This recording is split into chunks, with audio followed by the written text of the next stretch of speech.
guys. Yeah. A black guy answers the door, and they do the fraternity thing. And then they walk inside, and they realize it is an all-black fraternity. And there's no way that these guys could actually be fraternity brothers. Yes, yeah. And then they do this thing where they pull a prank on him. It is hilarious. It's a really well-done movie. I love that movie. And it stands the test of time. Yep. All right. Let's get in some of the entertainment report stories. Tom Guiri, I believe is how you say his last name. He's the actor who played Scotty Smalls in The Sandlot. Yes. And he is facing some legal troubles. Apparently he's unhinged. The actor was arrested in South Carolina on multiple charges. This happened on June 2nd, but the information is just coming out. In a video that was obtained by TMZ, Guiri appears to toss a dumbbell onto the windshield of a Jeep. Whoa. Cracking the glass on the passenger side. He then appears to walk across the street, and another video clip shows him apparently brandishing a knife as he rings a doorbell. Oh, wow. Guiri was arrested on charges of assault and malicious injury to personal property. He was booked in the afternoon, released the following night. Entertainment Weekly reached out to the sheriff's department and representatives from Guiri for comment. Apparently, as I was reading this story, Preston, another story that pertains to this, he is that neighbor. He is that nightmare neighbor. Okay, was this at his house? Yeah, well, he went back to his own house. He smashed the Jeep, and the neighbors don't like him much. Guiri was previously arrested in Houston in 2013, where he allegedly headbutted a police officer after becoming too drunk to board a flight at Bush Intercontinental Airport. He had made his film debut in The Sandlot in 1993. He went to appear in movies like Black Hawk Down, Mystic River, and The Revenant, but those were all in small supporting parts, so he hasn't really had anything big in a long, long time. I saw The Sandlot fairly recently. Man. It's more for kids. I still love Steve, you it. needed to see it when you were a kid. Like I didn't and I did. either. And well, not did? a kid, no. But I mean, I saw it when it first came out. Nah, but I think if you saw it when you were a kid when it came out, that's what it was about. That's how it resonates. Because I used to you. like it a lot more, and then on the subsequent viewing, I'm like, I don't know, but maybe you're right. Yep. How about this one? Ian McKellen taken to the hospital after falling off the stage during a performance of Player Kings at the Noel Coward Theater in London on Monday night. Oh, dear God, my ass. My ass. It's killing me. According to a statement from my balls. Oh, dear God. Can somebody please help Gandalf? I get tissues. I crap myself. According to a statement from the theater, the 85-year-old actor is in good spirits. He's in good spirits and expected to make a full recovery. At 85, you take a modest tumble, it could be a problem off a stage. The statement said, following a scan, the brilliant NHS team have assured us that he will make a speedy and full recovery, and Ian is in good spirits. The statement added that Tuesday's performance of Player Kings would be canceled to allow McKellen some time to rest. According to the BBC, the incident occurred when McKellen was performing during a fight scene. Why is he involved in a fight scene? He's 85. Come on. He lost his footing and fell from the front of the stage. The show was canceled. You ate a piece of my sponge cake, and now I'm going to kill you. And the audience evacuated. Audience members reported on social media that the actor could be heard crying out in pain. Oh, son of a bitch! What? Oh my God! The leg on the chair went up my butthole. It's right up there, wedged about a good foot and a half. One audience member called the incident very shocking, and they said to throw up. They said they really hope that he's going to be all right, while noting that the actor was conscious because he was asking for assistance. Could I please have some assistance? I've both thrown up and defecated in my pants. Can you? Oh, is my microphone still on? Yes, it's still on.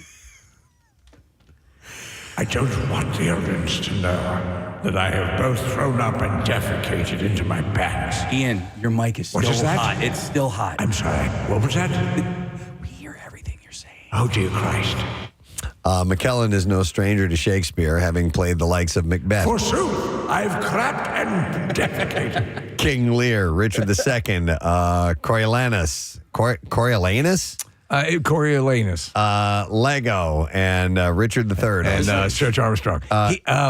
He is in a version, I think it's Richard III, and it is an incredible movie, and it's done against the backdrop of World War II. Okay. So they've placed it in a more contemporary setting. It's amazing. He has received rave reviews so far for his performance in Player Kings, with Guardian calling his turn a richly complex portrayal. I want to hear what kind of plot line involves an 85-year-old man having a fist fight. Yeah, in a fight scene. Yeah. So, and he fell off the stage. It's amazing that he did not get... I'll do a little parkour. Did not get seriously injured from that. I don't want to beat up on you, Preston, but the one character that he played is not Lego. It's Iago. Oh, it's spelled L-A-G-O. I think it's a capital I. Capital I, yeah. Yeah. It's Lego. I play them all. Stretch I just thought Armstrong. Lego was funny. Silly putty. You're right. Yes. Yes. Igo? Iago. Iago. Optimus Prime. All right. Yeah. What? It looks like Lego. What play is he in? That's from Othello. Okay. All right. Even you knew that, Casey. Yeah, it's only because of crossword puzzles. Iago's And a really Jeopardy. good, and not Jeopardy, but crossword puzzles. And then Iago is also the parrot from Aladdin. Aladdin, yeah. Oh, okay. Did not know that. Gilbert Gottfried. Yes, exactly. That's right. He's a delightful performer and God rest And his soul. raconteur. Yes. How you feeling, buddy? You good? I'm not good. I have a chair leg up my butthole.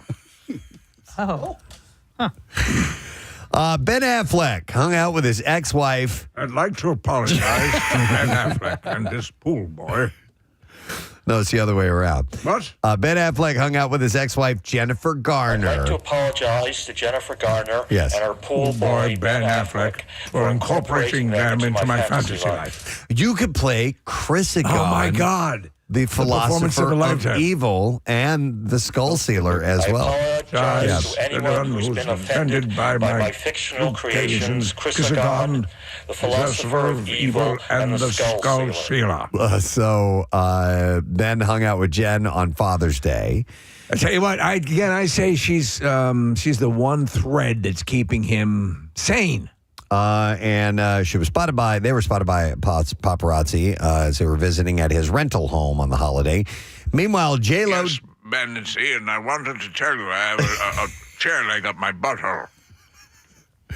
Just called to let him know. Yeah. Meanwhile, J-Lo did give her hubby a shout-out despite not being with him on the holiday. She shared a photo of Ben on her Instagram stories, captioning it, "Our hero, happy Father's Day." She even added a heart emoji. It's not clear why Jennifer Lopez and Ben did not have their own celebration, at least one that the paparazzi could catch sight of. But this is just the latest sign that some fans think, there's trouble brewing in the marriage between the two. So I was watching it was a TMZ or one of the shows, and there's somebody who was speculating, excuse me, that Jennifer Lopez really, really wants to make this all work. Oh. And okay. so she's trying to do things like that, like the little heart emoji and little whatever the story is. But it seems like it's not long for this one. Yeah, I don't know. I don't know.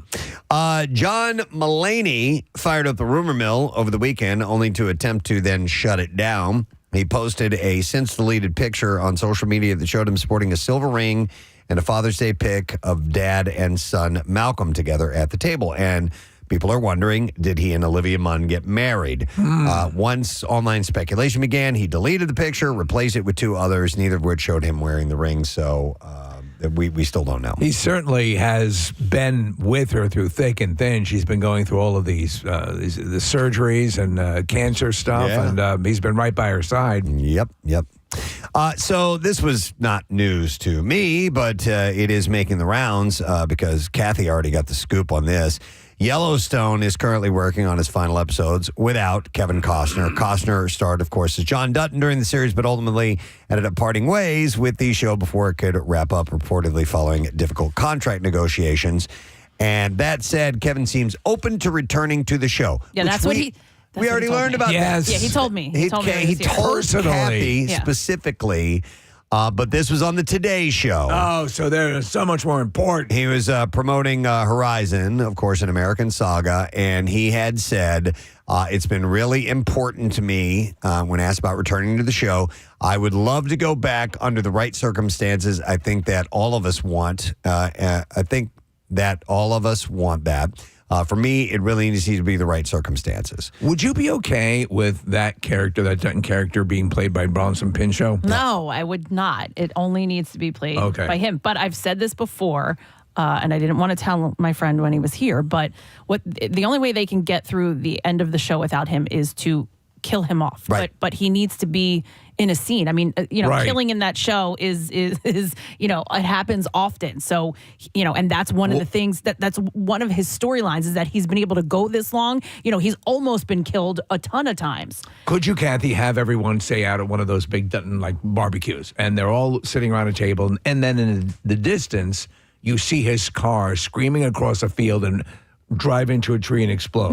No, he needs to be shot by someone. Needs to be shot. So people are killed off a lot on this show? Oh, God, yeah. Okay. Yeah. Decent I mean, it's a lot of- established characters? They're protecting their land, and that's one of the At main all costs. Yeah, at all costs. And so yes, there are a lot of killings. I think it's one of those shows that I got to get into, Kath, because everybody raves about God, it, you have including to. you. But one analogy I heard, and correct me if I'm wrong, was that it's kind of like a Western version of The Sopranos. Like you care about yeah. the family, and it's like that's the mafia. But really, what that Sopranos was about was that family in North Jersey. Yeah, and they will take main characters and kill them off. I like when they do that. It always keeps you on edge. The other thing is, man, they do squeeze a lot into one episode.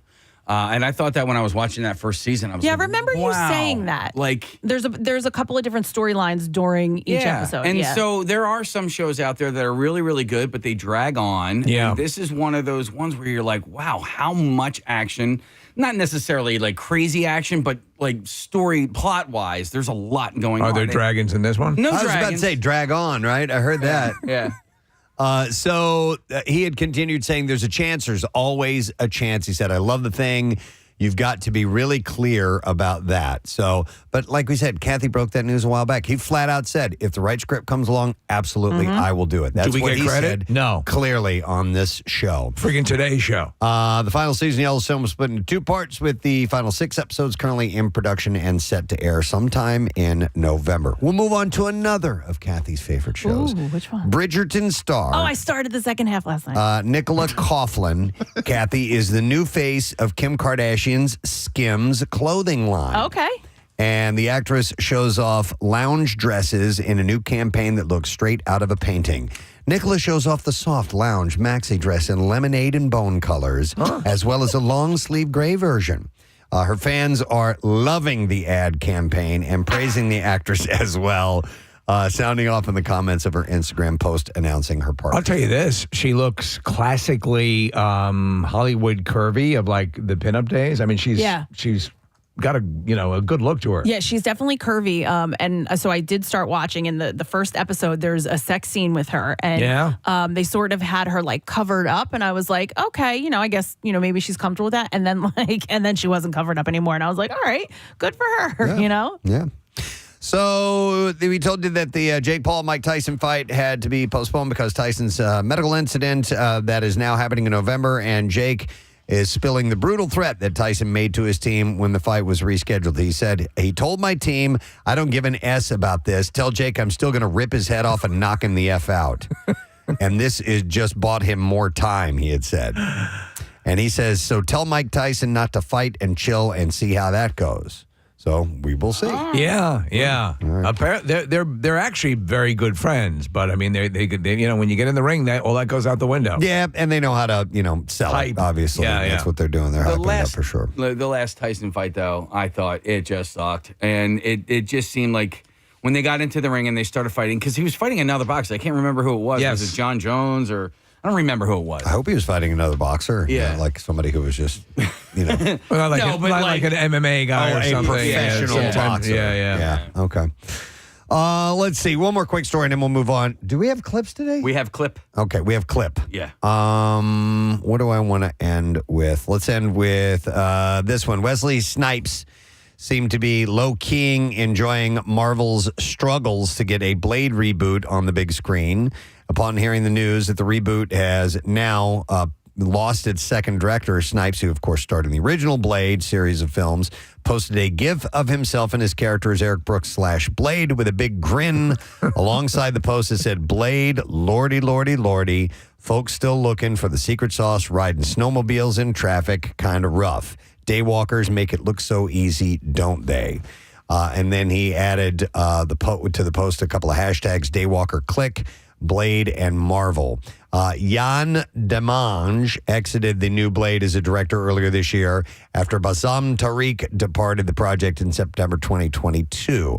Mahershala Ali has been tapped for Snipes' former role, with the movie still scheduled to hit theaters November 7th of 2025. The word is he's walked away from the project as well, Mahershala? Yeah, like he is not happy with the script changes and the delays. Oh, wow. I love the original Blade and the second Blade movie, two of my favorites. Mahershala could be He would have been phenomenal. A really good Blade. Yeah. So maybe they'll salvage that. We'll have to see. All right, we're ready for Clip. Enjoy Clip. The Bike Riders depicts the life of a fictional motorcycle group, Outlaws MC. And here, Norman Reedus explains how he aimed to separate his character, Funny Sonny, from his Daryl Dixon persona. Well, so I met Jeff in Cannes, and I'm sitting next to him, and he brings up the movie, and he sent me the script, and and who was playing what part, and I was like, can I try something and go the other way? I was shooting Daryl Dixon in France at the time, and I didn't want to look like Daryl Dixon in the movie, so I just kind of went in the opposite direction. And the teeth came first, then the outfit came, but I brought all that. Bike Riders releases in theaters on Friday. Is Daryl Dixon in France like Emily in Paris? Yeah, Same sort of style. Yeah, just like that. All right, and there you go. That's what I have in the entertainment report for you this morning. All right, we will take a break. Don't forget, around 8 o'clock, we got a couple of things we're going to share with you. The Preston and Steve Day Off at Journey Word of the Day, chance for you to win a family 4-pack of tickets to that. And we have the results of the I Bleed for Preston and Steve blood drive as well. So if you participated and you're interested to know that, stick around. About 8 o'clock, we'll get that to you. Back in a moment, my friend. So Do you have something? Oh, yeah, I have several things. All right. I have several things. But there's She's gonna nothing love 'em. that's like, wow, is she going to freak out when she gets this? You know what Preston, I mean? don't know if you've seen it, and it might be a last-minute thing to add to the list. It is it's a dildo mounted on like a machine gun thing. Yeah, all right, hear him out. Hear him out. It's like a machine gun truck. I've seen those. Yeah, I know what you're talking about. They look like expensive, though. the perfect holiday gift. You know what? You can't put a price tag on love. No, it's a gift that keeps on giving all year. Yes. Wait, Steve, let me ask you a question. Oh, it's got a pull start? Yeah, oh, my yeah. God. Son of a bitch. Yeah. Bastard's powerful. There you go. The Oh automatic. my God. Scaling toys. Oh, it's real? Yeah. Oh, yeah, of course. Oh, jeez. Come on, guy. What were you going to say? Come on, man. Yeah, think I'm I'm talking about sorry. here? I don't know what I was thinking. I'm an influencer for this stuff. Steve. Yeah. The machine gun dildo company contacted me and said, let's collab. Let's collab. DM me.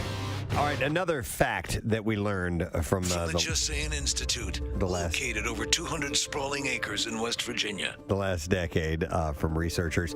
If your ex wants to be friends, they might be a psychopath. If your ex wants to be friends, that's sign of being a psychopath, possibly? In 2016, researchers from Oakland University in Michigan found that people with the so-called dark triad personality traits like narcissism and psychopathy, I guess is how you say it, He's a member of the Dark Triad. Like Cobra? I'm going to have to take him out. often keep their He's exes. the disease. I'm the ex-boyfriend. No, they often keep their exes around for calculating, self-serving purposes. Okay. A desire for continued sexual access, financial help, or a need to still exert some control over a former partner were among key reasons for maintaining contact, especially for men. These are facts, yes, from the Just Saying Institute. From the Just Saying Institute. That where we you end up just saying things at the Just Saying Institute. That we have found out over the last 10 years about relationships and That's a decade. love and sex and all that stuff. So how about this one? Speaking of sex, that sexual afterglow that you feel after sex will last about 48 hours. Really? Yeah. You mean Longer for you, Cather? No, it seems to diminish pretty quickly. Are you sure? Because you had to clean up right it after. off of me. Get it off of me. with the glow. Get it off. It's like it's like you've sat in the bedroom with me. Get it off. You have this glow. It's the light refracting off of it. It's shimmering and shiny. Get it off. It's glazy. I look like a Krispy Kreme. So you're generally in a better Get your blanket and pillow. You're sleeping on the couch. You're generally in a better mood after sex thanks to a flood of endorphins and other feel-good hormones released post-climax. The positive effects of getting laid last up to 2 days. And Wow. that the feeling can help couples bond over time. I always let out a big sigh when I close the laptop. Says there might Clear be, history and there might be. Erase the history. what's on Google News? There might be an evolutionary reason for the 48-hour shelf life. 48 hours is roughly the same amount of time that A, conception is maximized, B, it takes sperm concentrations to be restored to peak levels, Do we have to guess which one? and C, no, these things all happen. the above. And C, sperm remain maximally viable in the female reproductive tract. So all of that happens over 48 hours, and it's all You're the apparently. semen. I'm the afterglow. Just Why is Rambo here? Just let him be Okay, here. all right. Let him be here. That's Cobra. Rambo, that's That's Cobra. I apologize. He's a professor at the Joseon Institute. I didn't know. Oh my God! All right, Just saying, Institute. I'm a professor teaching classes daily. let's take a look at the NJM Insurance Group traffic. What's going on, Kath? So we have looks like an accident on 95 northbound. So I had to fake like I was having stomach problems a little while ago. What time is it? 7? Yeah, so a little less than an hour ago, I acted like I had some stomach problems, so that this time around it would be more believable. So these guys have no clue what's going on. The right lane is blocked with an accident. We're also slowing from the Boulevard out to Belmont, and then from the Blue Road to 202 eastbound side, slowing from the Blue Road into Belmont, and then Montgomery to South Street 422. So what's going to happen now is I'm going to end up outside, above the 4th floor, outside the windows of the Preston and Steve show. And they have no clue what I'm doing. They think I'm taking a dump. And then in New Jersey, 42 north backs up from the Black Horse Pike to 295, 55 northbound jams Deptford to 42. And that's your traffic on 93.3 WMMR. Preston, may I ask you, take a gander out the window there? Uh-huh. Oh Hey, my man. God. Oh. Oh my God. Jesus Christ. Oh my God. What the That's hell? good. What the hell? No, that's Casey. I thought it was just a dude working out there. He's got a helmet on. Hang on. Let me explain. We have construction going on in our building, and it happens to be outside of our window here that these guys are out on scaffolding. And Casey's out there. He's outside of the studio. And I just looked over and I saw a guy's bare ass up by the window. And apparently that's Casey. And he's calling the hotline right now. Hang on a And I second. love that the other construction worker out there is really not phased at all. Yeah, and he's is going about his continuing to business. work. What the hell are you doing? Oh, I don't know. I was presented an opportunity to be on the other side of the glass, and I just jumped on it. Sorry, I'm mooning you, and they gave you the finger, and you flipped me off before you realized who I was. Well, you were flipping me off. I know. You're like, I'm just going to give this guy the finger back, and then you're like, oh my God, that's Casey. Yeah. Yeah. So, hi guys. Do we get a picture of the actual mooning? Because it was amazing, especially with the skyline behind you. No, we missed it. Oh, damn it. We can recreate it. I'm sure Casey Yeah, if doesn't you don't mind mind, dropping yeah. his pants again. Case? Yeah, I don't know how to mime. Is that what you were saying? You know what's great on the No, radio? we had Miming. nothing to do with miming. We was wondering if you could drop your pants again because we missed that. We didn't get a picture of it. Oh, there we go. All right, so He's miming on the radio. would Casey mind, I think is what you said, not mind. My mind, it's the same thing. He started doing the fake pane of glass thing. Is that what he thought I said? I guess That's so. adorable. This other worker, I just love it. Casey Mundus again. He looked at him and like not he didn't crack a smile, nothing. The first time, Kath, when I did it, you were still doing your traffic. He was the only one who saw me, and you just hear him go, "Are you serious?" Yeah. Casey, is it cold out there at all, or is it protected? What's that? Is it cold out there at all, or is it protected by the glass at this point? I'm totally fine. Yeah, no, we're completely enclosed in glass. So the outer glass is it's cut off from the elements outside. Okay. Yeah, so they have this atrium that they're adding to the building here. Ask this construction worker what his name is. Oh, jeez. Oh, man, I don't want to do this. Hey, what's your name, by the way? Robert. That's Robert over here, guys. Hey, Robert. We've been looking at Robert's ass for the better part of the morning, so yeah. Like, hey, guys, I hate you. I'm trying to do my goddamn job. Seriously. Okay. How did you get out there, by the way? So you got to go down the third floor. Well, first I had to sign a giant waiver, and then I put a hard hat on, and then I went down to the third floor. I walked out. I had to climb up a ladder. Oh, really cool. Yeah, I've been wanting to do this stuff for a while. Hey, let me ask you this: is the fart earlier? Was that you about to go out onto the scaffolding? Okay. Yeah. Oh. So Casey was faking a bathroom emergency, and he came back and said it was fart. And I was like, I thought that was a little odd. No, because if it's Casey, you would have figured he would have crapped his pants. Right. Okay. yeah, so I thought I was going to be out there earlier, but what I actually had to do was go through all of like the legal stuff of signing my life away. But at that point, I thought I was coming outside, but I wasn't. So this kind of stuff, construction. When you see this, you just want. I think it's cool. Like that's why we talked about like Diggerland or whatever it is. Anything with the equipment and cranes and stuff like that. Look at you. You make a good construction worker. You look good in your hard hat and everything. The way you moon. I think you look like the foreman. You know, like you look like the guy in charge of everybody out there. Are you sure I don't look like a fireman? That's a fat joke, guys. A fat joke? Yeah. All right. All right. Well, get on in here. All right, come on back in. All right. Bye. Guys, I thought it was a guy who works here that maybe was a listener and decided to show us his butthole. But no, it was Casey. It's Shirley Bassey's birthday today. Binga! Yeah. Love her. Pretty girl, beware of his heart of gold. His heart is cold. He loves only gold. He loves only gold. Only gold. Only gold. He loves gold. He loves gold.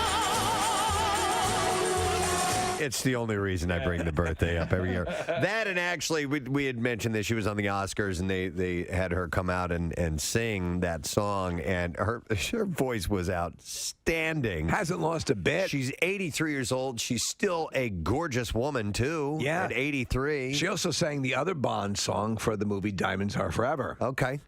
Diamonds are forever. I don't know how it goes. Sparkling round my little finger. Unlike men, the diamonds linger. Wow. Men are mere mortals who are not worth going to your grave for. So she's 83 today. We have that as well. Oh, wow. Diamonds are forever. They are all I need To please me, they can stimulate and tease me.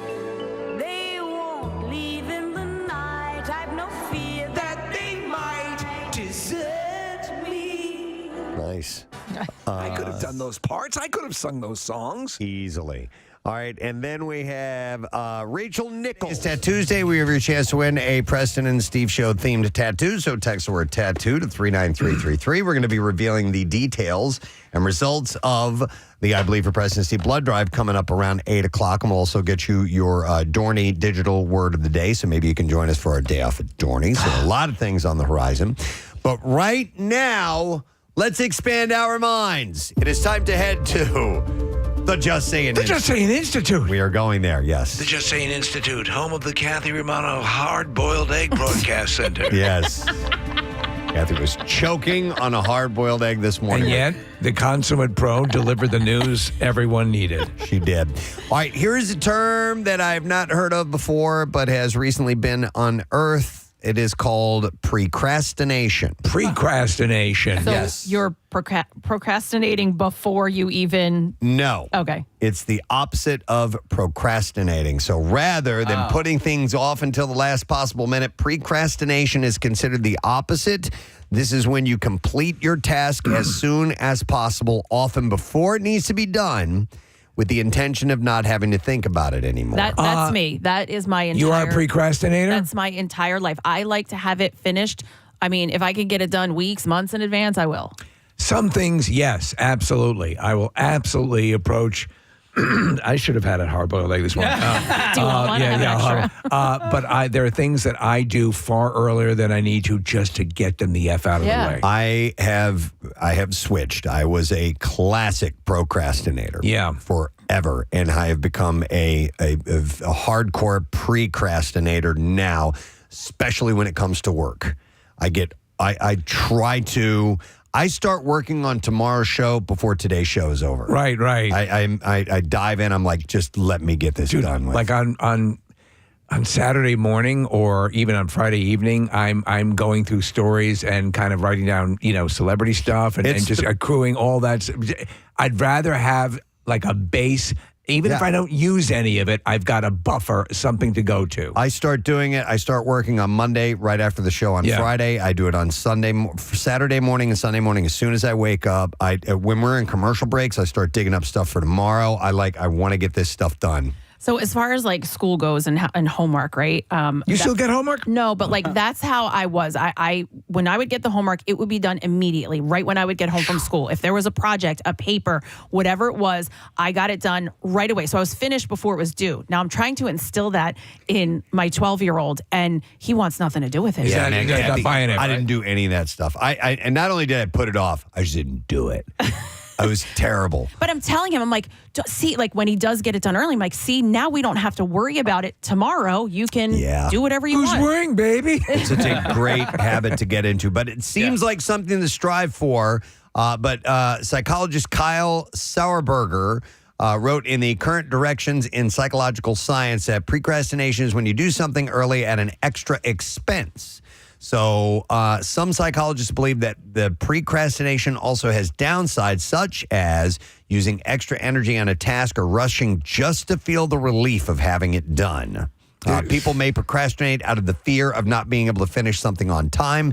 And they suggest that the impact of stress or burnout can be part of precrastination. And they even connected it to neuroticism in a previous study. Wow. And you know what? They're like, as far as getting work done and getting what you need finished for the day or week or month or whatever it is, there's like, you have your own, I forget what they call it, like a golden hour or something like that. And you should, so like if you start working right away, right, that like your body, your mind is telling you this is when I need to get this work done. And they say don't just dismiss that. Know that that's your time to get your work done. The golden hour, when you're going to be the most productive? Because you're going to be the most productive. You're going to get your work done and it's going to make you feel better. When you can precrastinate, you're by yourself. Oh, yeah. Yeah, a little precrastinate. Steve, no. Look at that stuff there. That's precrast. Oh, yeah, I'm very motivated. I'll tell you where I procrastinate all the time. You're not supposed to put your garbage out. Too early? And I'm like, the second I'm in the zone, I want it all out, set up, everything good, and just early, get it out, done. Because the last thing I want to be doing is sitting in the house, and miss towards the shank of the evening, as they say, and I miss it, or now I got to go out and do it. Do it the second it's able to be done. So they said in this study, rather than feeling intrinsically rewarded by accomplishing goals by checking things off their to-do list, as conscientious people are, those high in neuroticism want to get things done because it causes them anxiety to have many tasks to do. That's totally me. That's what I get to do. I think that's where our lists come into play, Preston. Yes. Yeah. And crossing off the list, it makes you feel better. Satisfaction. As I'm knocking those things off the list, it feels good. Every time I draw a line through it, when I hit that last one, I'm like I want to slam the pen down on the ground. F you. Do you guys use the Notes app on your phone very often? Yes. Love it. So there's that little list thing that you can do, and you can fill in the little circle when I've checked stuff off, and it's just as satisfying as crossing stuff off. I go through a 2-tier process. I will handwrite it, and then I convert it over so that it burns into my brain. You do both? Yeah. Just because in my mind, then it'll make me more inclined to remember it. I get it. The article says, while there's no right way to do anything, if you feel you procrastinate, it may be wise to put off tasks that aren't a high priority. Dalton has said that there's his way and the highway. Dalton said that? Yeah, so there probably is a right way. He also said to be nice. Yeah. Be nice. And they also state a healthy balance between procrastination and procrastination may involve effectively planning and prioritizing tasks without feeling too pressured to complete them immediately. That would be a waste of time. What can we learn from Patrick Swayze movies? I will say this. I can understand what they're saying in part. Having that fixation on getting things completed early can also set up a dynamic that, well, okay, I'm just not going to be able to do it now, or something's going to come up, and then you feel like, God damn it, I wanted to get that done. It could be obsessive. It can be obsessive. Yeah. Have you guys ever found that the effectiveness of procrastination, and the example that comes to mind for me anyway is sometimes, and you guys know what I was like as a college student, but when I went back to college and finally graduated, sometimes like cramming at the last minute, or not necessarily the last minute, but like the day before, actually helped me study a little bit better. Nick. So the anxiety of the procrastination helped me study harder and study better, if that makes any sense. So I hated one of my teachers in school, and everyone hated him. And he was just a prick and just this nasty little trollish guy. I hope I'm really building him up. But throughout the whole year, I didn't really put the work in. I procrastinated. And then in the final run, I crammed studying, got like a 97 on my final. I just destroyed at the end. Something to that. And I was like, F it. I hyper-concentrated, got the good grades, but for the bulk of the year, I phoned it in. Yeah. Because I procrastinated completely. I don't do well in the cramming scenario at all. It's just I'm too anxious about remember. You need to know this. You need to know this. Do you know who does well? It doesn't make an impact. Well, so my wife Claire works better under stress. She works better, and then she just steps up and just does phenomenally well. She needs to have time is running out thing to get the juices flowing. For me, I'm like you. I want to have boom, boom. Okay, next. Yeah. Procrastination. Thought it was kind of interesting. Worth sharing through the Just Saying Institute. All right. What else we got here, folks? How about this? You ever taken a ghost poop before? Yes. You have? I dim the lights and I go, woo. No, that's not it. I know what it is, and only because my 12-year-old told me. Okay, yeah, because it's been on TikTok for a little bit. Oh, it's a kid thing? No. Is it when you wipe and there's nothing there? That's one of the things. It is a mysterious fecal phenomenon. But there are lots of videos. That's a really, really good poop, I think. It can be. Yeah. I agree. So typically, when we go to the bathroom, we see some evidence in the toilet bowl or on the toilet paper. And when you could have sworn you passed stool, but there's no sign of it, you may have had, get ready, Casey, a ghost poop. Oh, wait. What did I do? The same thing you just played? Yeah. It was on a different channel, though. Yeah, here it is. You would do it again? A ghost poop. So, There's no sign of poop on this toilet paper. Dr. Felice Schnall-Sussman, a gastroenterologist with Cornell Medicine, said that patients definitely are interested in talking about ghost poops, and they ask me about this commonly, apparently. The room just got cold.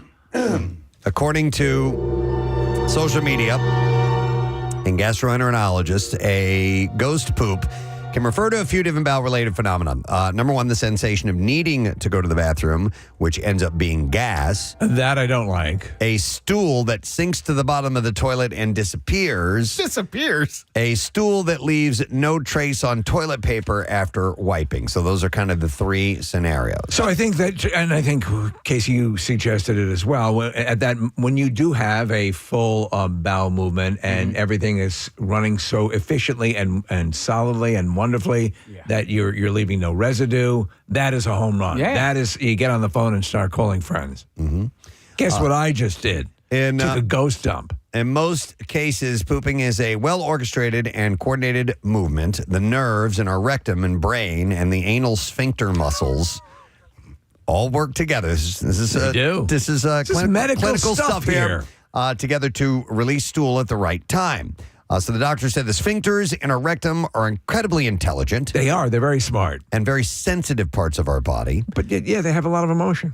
This part of the body can actually distinguish between air, liquid, and solid and selectively let one thing out and not the other.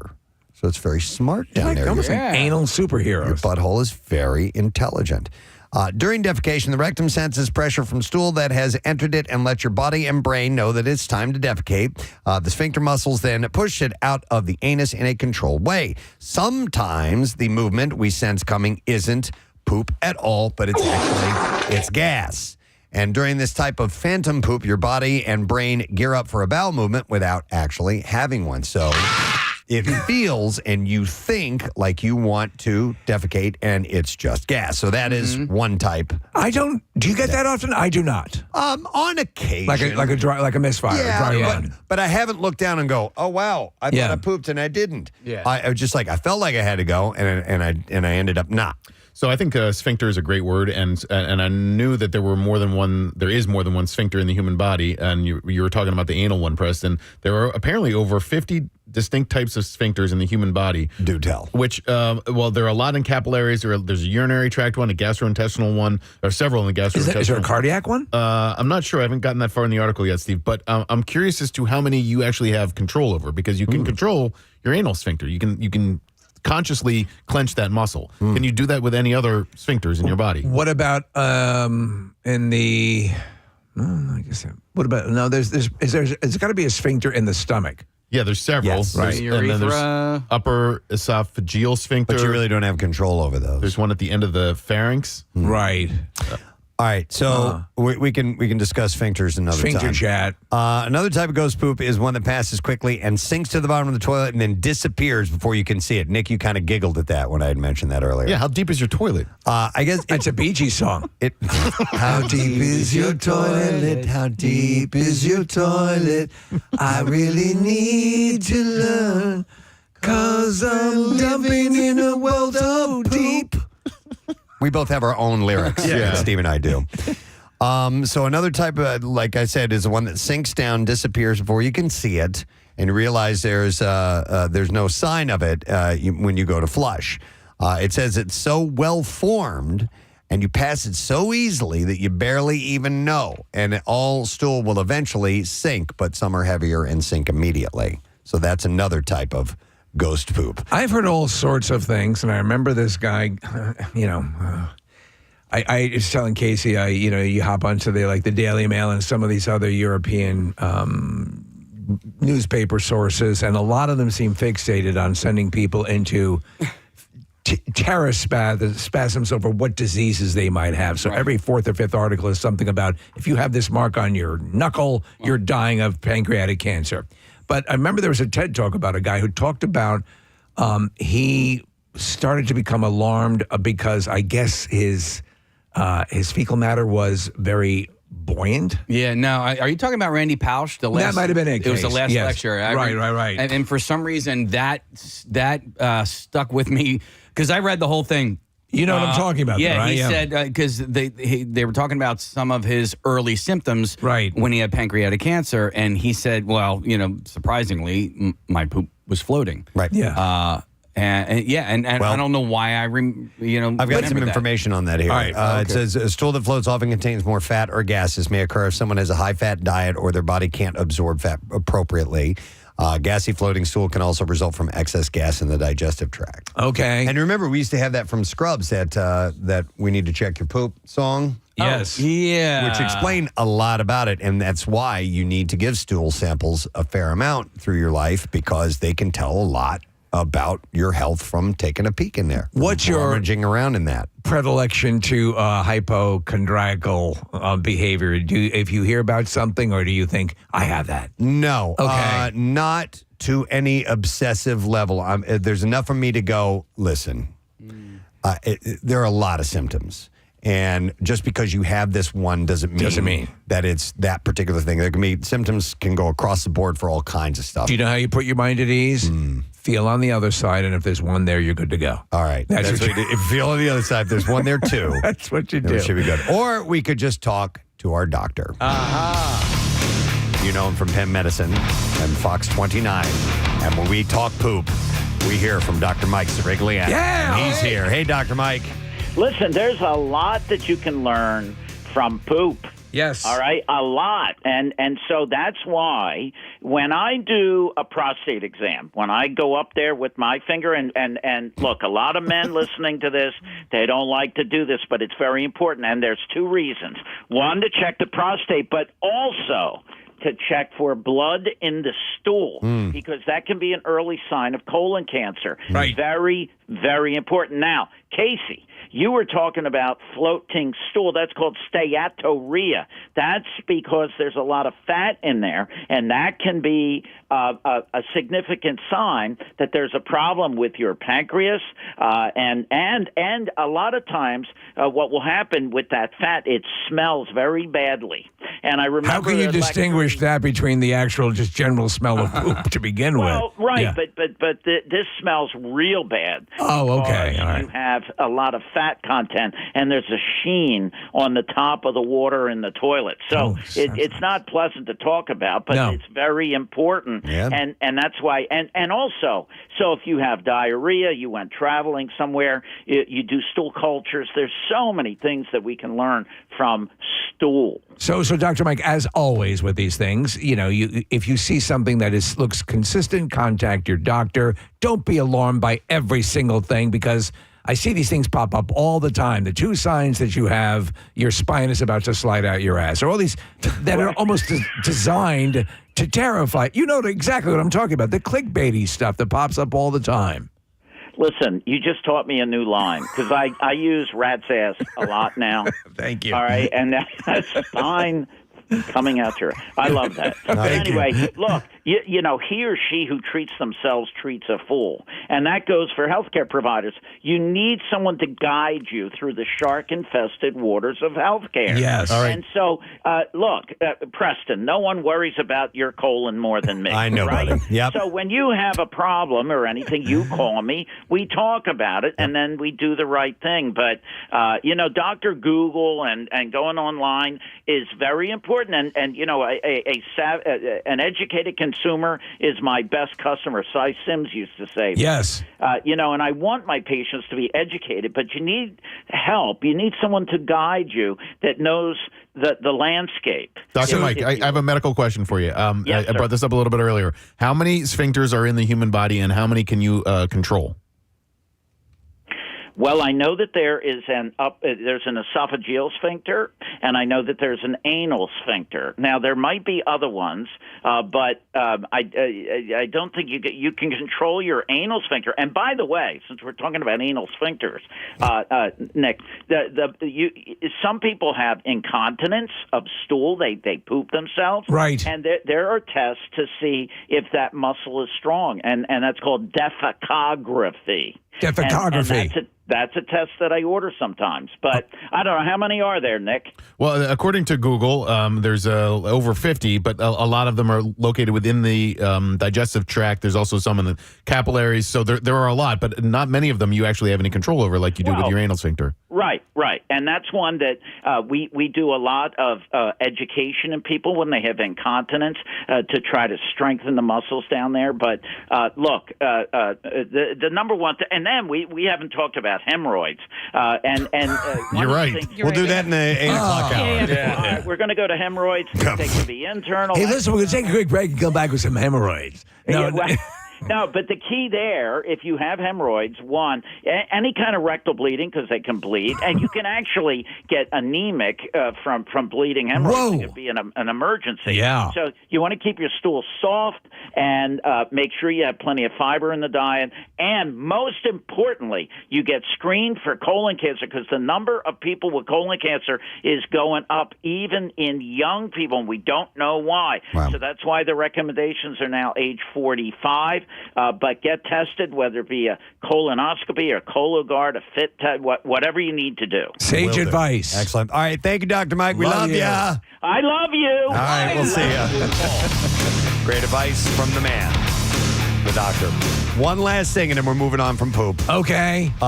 Casey, the ghost wipe is the third potential thing. When it just says in this study, when a bowel movement leaves no residue or trace of wiping, this generally just means that the stool is very well formed, firm, and easily passed. So There like you you said, go. that's a win. That is a total. Do you win. ever wipe and just get a little heart emoji? No, Never. It's just By the way, I want to take a moment to mention the Crohn's and Colitis Foundation Take Steps Philadelphia event is on Sunday. I am hosting this event. This will be, I think, my 10th year doing it. Man. Lincoln Financial Field, and we would love for you to be there. Food trucks, photo stations, live music, inflatables, and this is all to help out people who have IBS and Crohn's and colitis and ulcerative colitis and all these issues. So if you've fallen into this world like we did several years ago with my youngest, inflammatory bowel diseases and so on, you do need a support staff.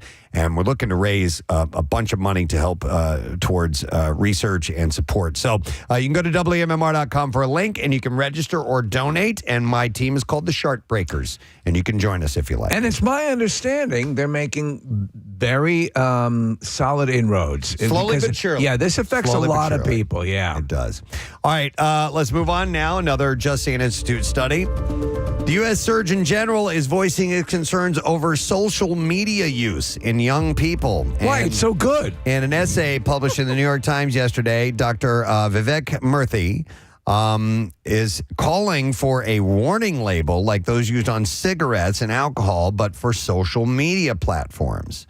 He writes that the mental health crisis among young people is an emergency, and social media has emerged as an important contributor.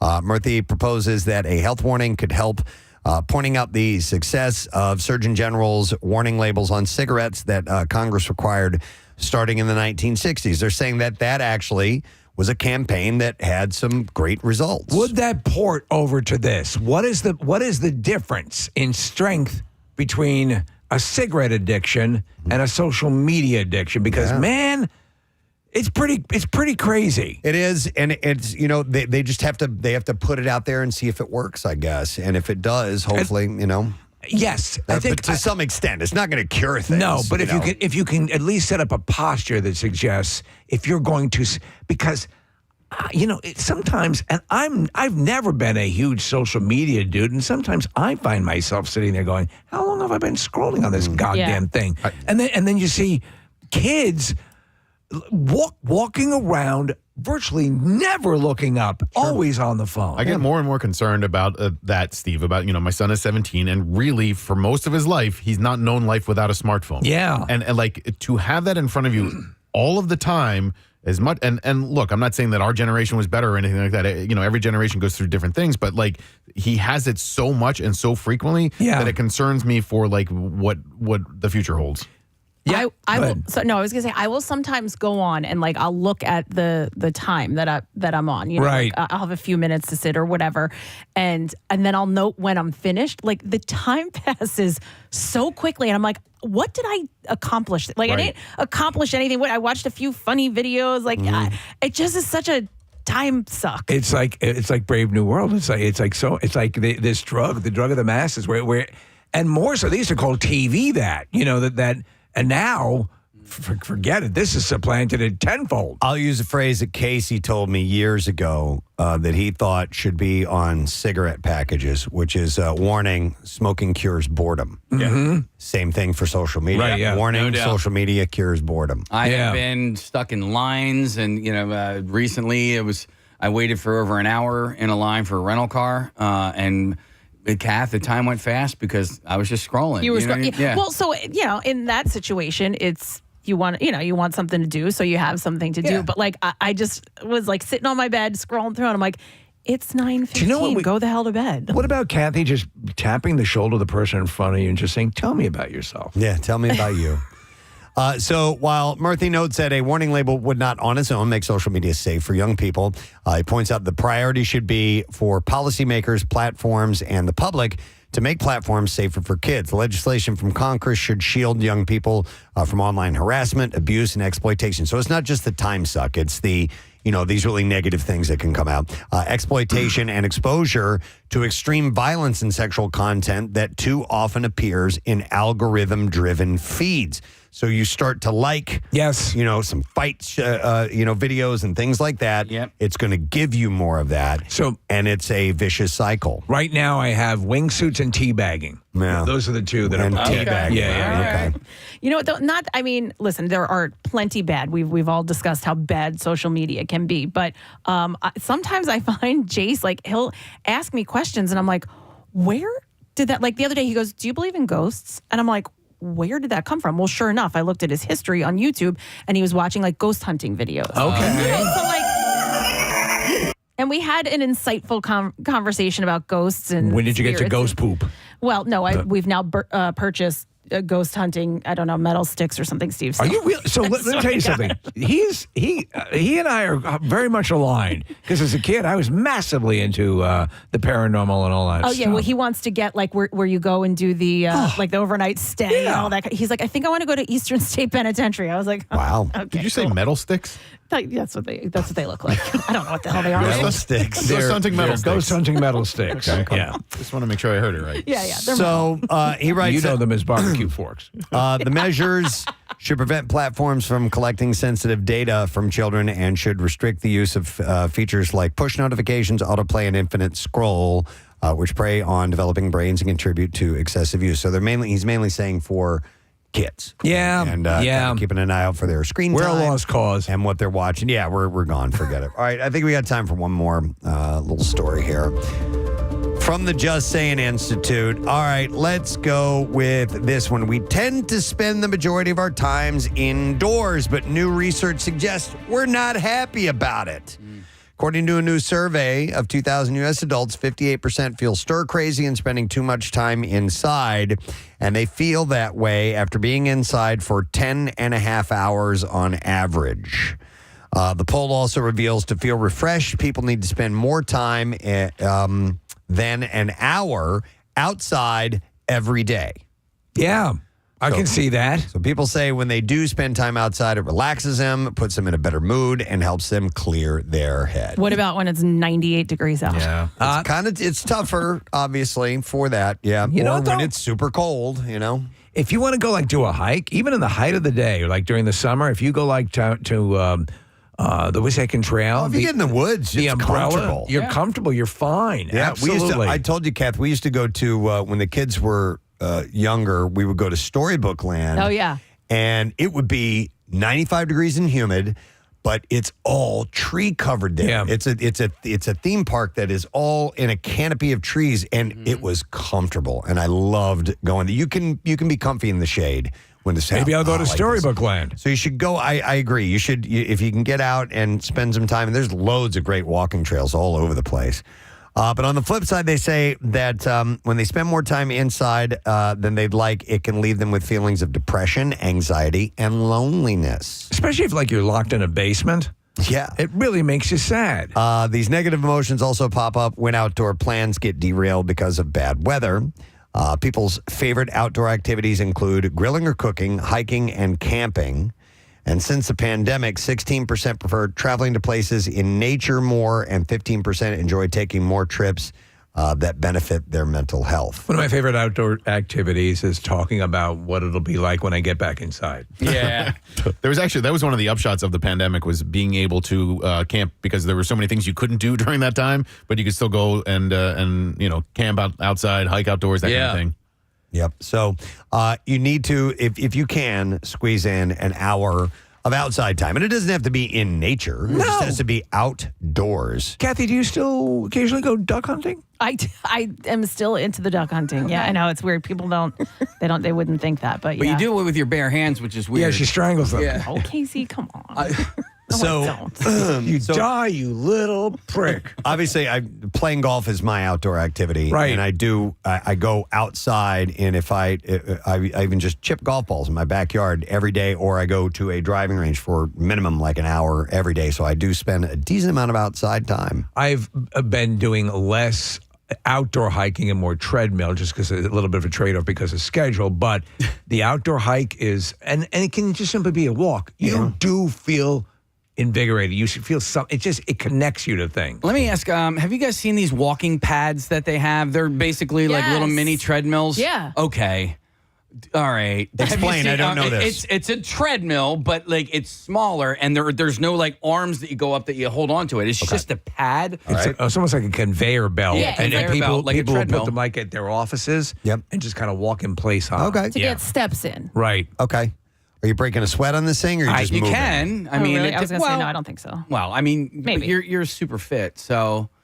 I mean, I don't know how fast these things go. So to answer your question there, Preston, I don't know. Are they Get just off my back. like mini versions of treadmills, Casey? Yeah. Okay. Yeah. It looks like, yeah. And I think it's just a walking. Like I don't Just think you keep can moving. run on it. Yeah. I don't. And that's good. Yeah. Yeah. Movement is good, but being outside is probably a notch better. So, speaking of being outside, this week's big freaking deal, Casey just handed me. This is perfect timing. You can get two $50 gift cards that can be used at over 200 Pennsylvania Campground Owners Association campgrounds for the price of one. Can't beat that. So there you go. Get outdoors. Get the exclusive offer while supplies last at WMMR.com/deal. So you know what'd be fun is if Kathy led a camping exhibition. Oh, my God.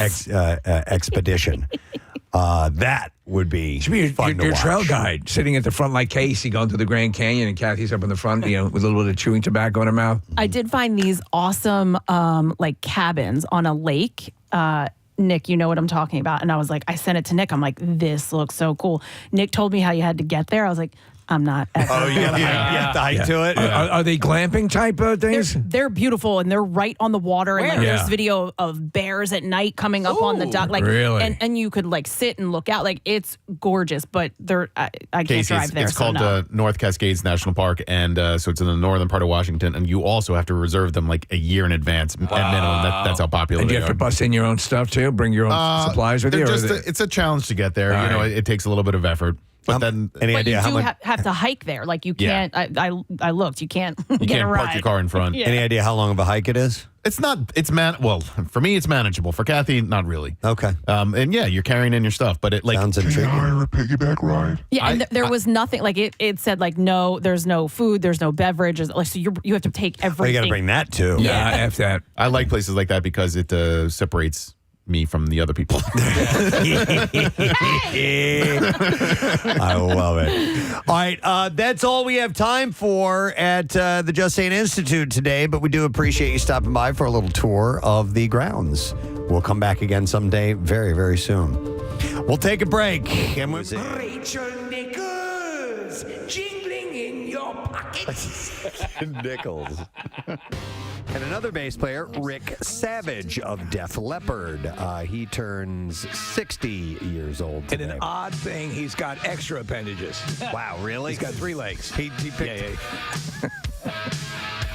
When this band was in their height when Pyromania came out, I was a huge fan. Oh my God, of yeah. Def Leppard. They were great. I went to that tour. I went to that concert. It was awesome. It was one of my first real rock shows that I went to. And they were driven by a robust MTV presence. Oh, my God, yes. I told you that I don't remember what year that came out. It had to have been 84, 85, something like that. No, it was before that. Was it? Yeah, it was like 82, I think. Okay, hang on. Is Pour Some Sugar on Me on that one? No, that's... Oh, wait. Pyromania. I'm sorry.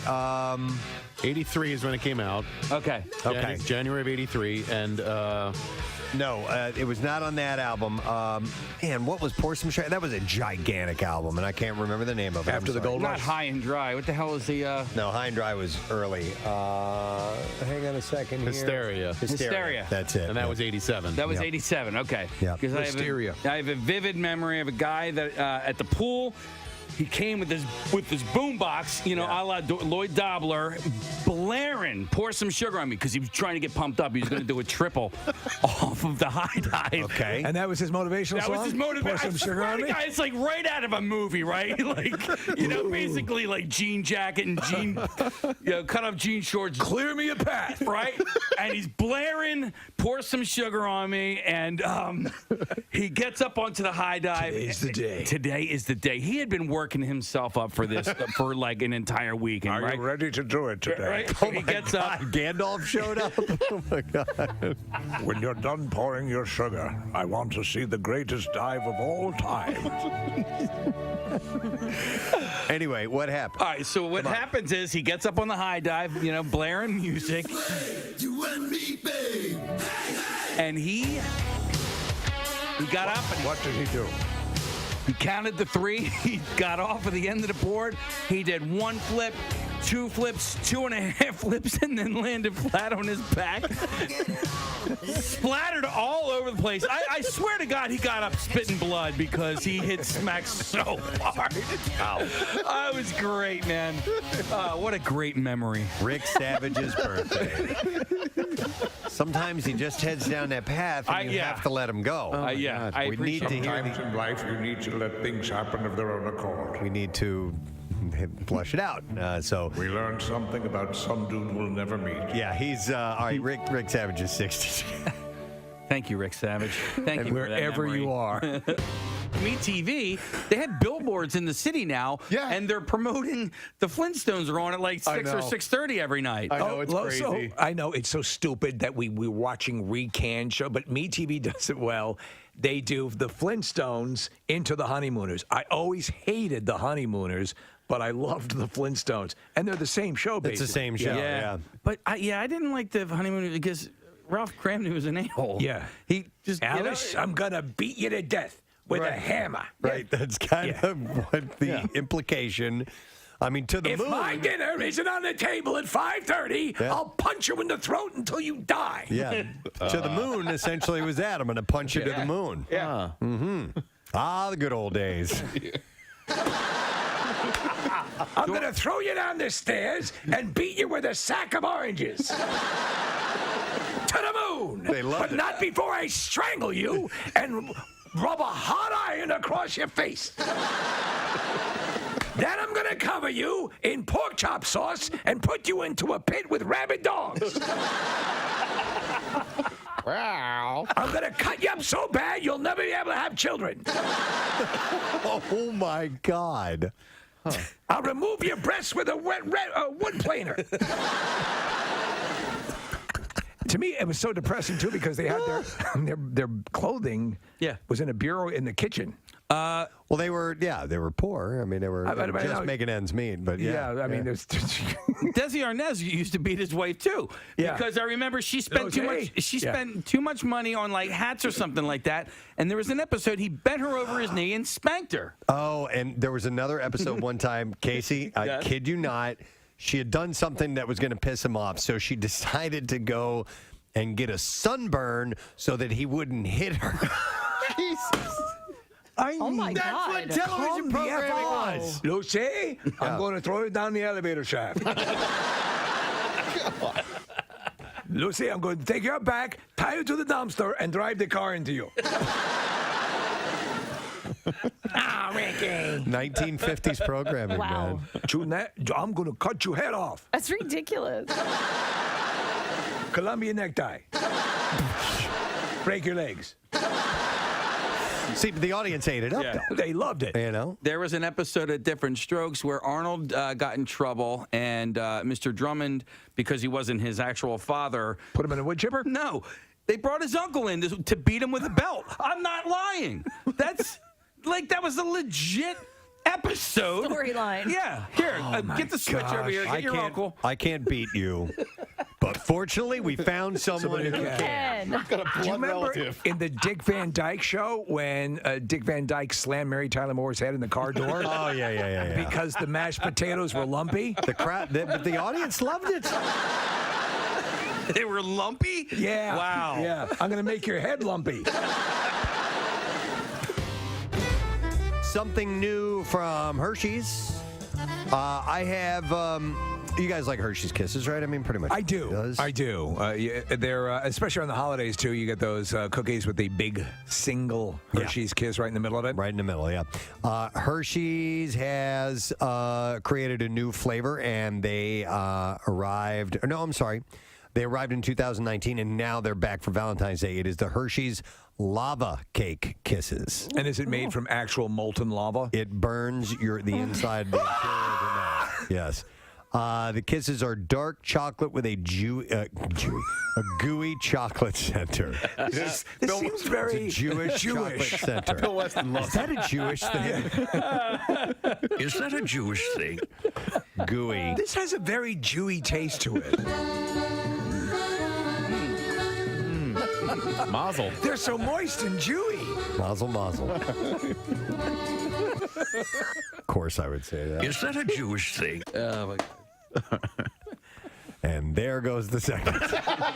It's a wonderful cookie with the taste of Israel. The kisses are dark chocolate with a gooey chocolate center. Not a Jewish thing. Not a Jewy chocolate center. And I just said Jesus under my breath, too. Jeez. Well, he was a Jew. That's right. The limited edition holiday flavor is available at Target, Walmart, and other retailers. I like this concept. Do you like the chocolate molten cake? Yeah, I do. Oh my God, I very much do. I bought this for my my wife and our last anniversary. Wee's. Wee's anniversary. And by the way, if chocolate has a discolored look to it, does not necessarily That mean white? that it's bad. Yeah. Yeah, I did read that a while back. That doesn't mean that. So it's, what does it mean? It's bad. Somebody look it even up. 'Cause Jewier. I don't. It's Oh. it's kosher. Okay. All right. That's what it means. So Preston, just a quick thing on these candies, the ones that have the molten, is that a soft center? It's a gooey a gooey center. chocolate. I center. like that idea. Yeah, I do too. Here we go. It says, when you see white or grayish film on the surface of your food, it normally means product has gone bad, but it's different with chocolate. When the cocoa butter fats in chocolate separate from the cocoa mass and rise to the surface, it results in something called fat bloom.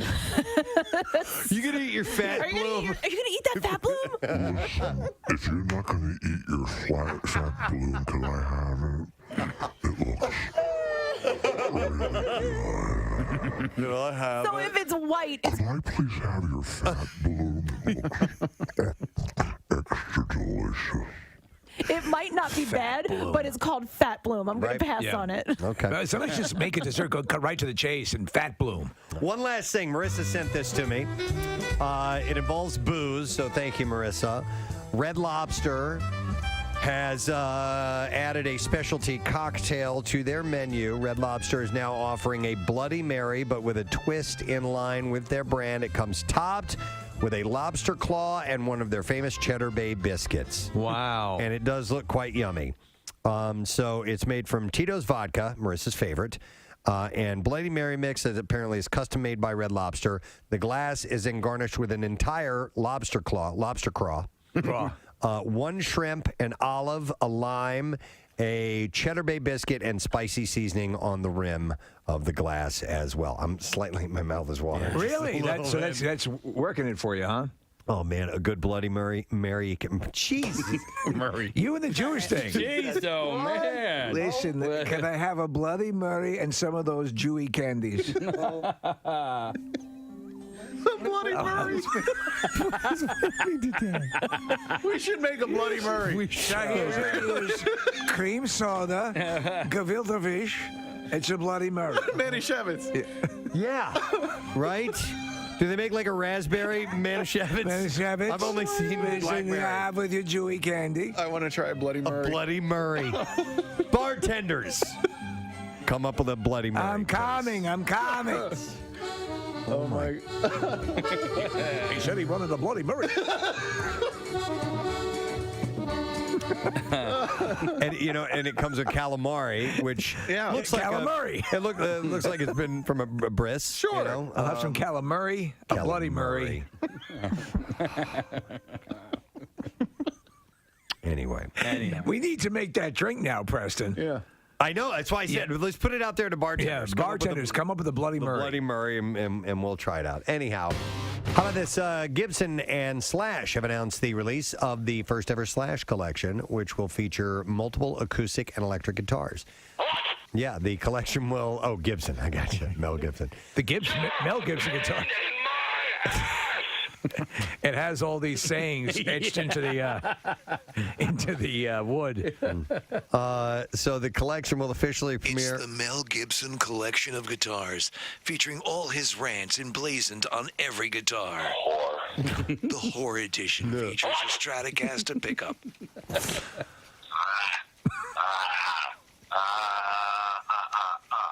The collection will officially. What the hell was that? That's Braveheart. Why is he doing that? Imagine if that's the speech he delivered when he was on the horse. Hit it again, Case. He was Nick. He was at the end of his rope with her, okay. And then he was just kind of like somebody would go, yeah, like that, and then he did an evil laugh. So Slash and Gibson, luthiers. Luthiers? Yeah, what's a luthier? As in Lex Luthier? Luthier. Is that a guitar maker? I'm not familiar. I've never heard that brand. Worked in close collaboration on the collection at Gibson's headquarters in Nashville, Tennessee. The line features 4 Les Paul standard electric guitars and 2 J45 standard acoustic guitars. It's a music store. Oh. Kind of like a George's. Are you a... Sorry. I'm trying to help, Mel. Are you a Martin guitar guy, or what's your... I own a Martin acoustic guitar, absolutely. Do you play it anymore, or you're back to the drums, right? I have neglected it because I've been focusing and practicing really, really hard at playing the drums. I've decided I want to be a really good drummer. But when he passes by the guitar, he says, Oh, you're there. Yeah, I do acknowledge the guitar's existence. That's a Mel Gibson guitar. Yeah. So, Oh, you're there. It actually yells at you if you don't take lessons. What? I want to pursue drumming. But Mel Gibson guitar, I really do. I like drumming more. You just showed me what you are. oh. It's the guitar. It'll make you a virtuoso in a weekend. Do you think I'm a decent guitar player? Oh, my God. You have one more chance. Wow. You thought Whiplash was bad. Giving me one last right? chance. Yeah. Forget Whiplash. I just want to be a drummer. Stop being that. The Mel Gibson guitar. Oh, God. Okay. You have one more chance. Gentle messages of encouragement help you along. I'm telling you. I'm just telling you the truth. The most candid guitar you'll ever own. Stop being that. Big fucking guitar. So let me raise this question. It was something that occurred to me yesterday as we were talking about preparation for all this. Are all the new things put in place because of COVID? Does that now effectively eliminate, for all intents and purposes, the classic snow day? So here's what's happening. The school districts that are having the snow day, what it looks like is that they had snow days built in. So that's why they're closing. They already have these snow days, so they're going to use them. The districts that didn't build in snow days are the ones that are going to do that virtual learning in the morning and then give the kids the snow day the second half of the day. Because by law, they need to get a certain amount of school days in. And if you go...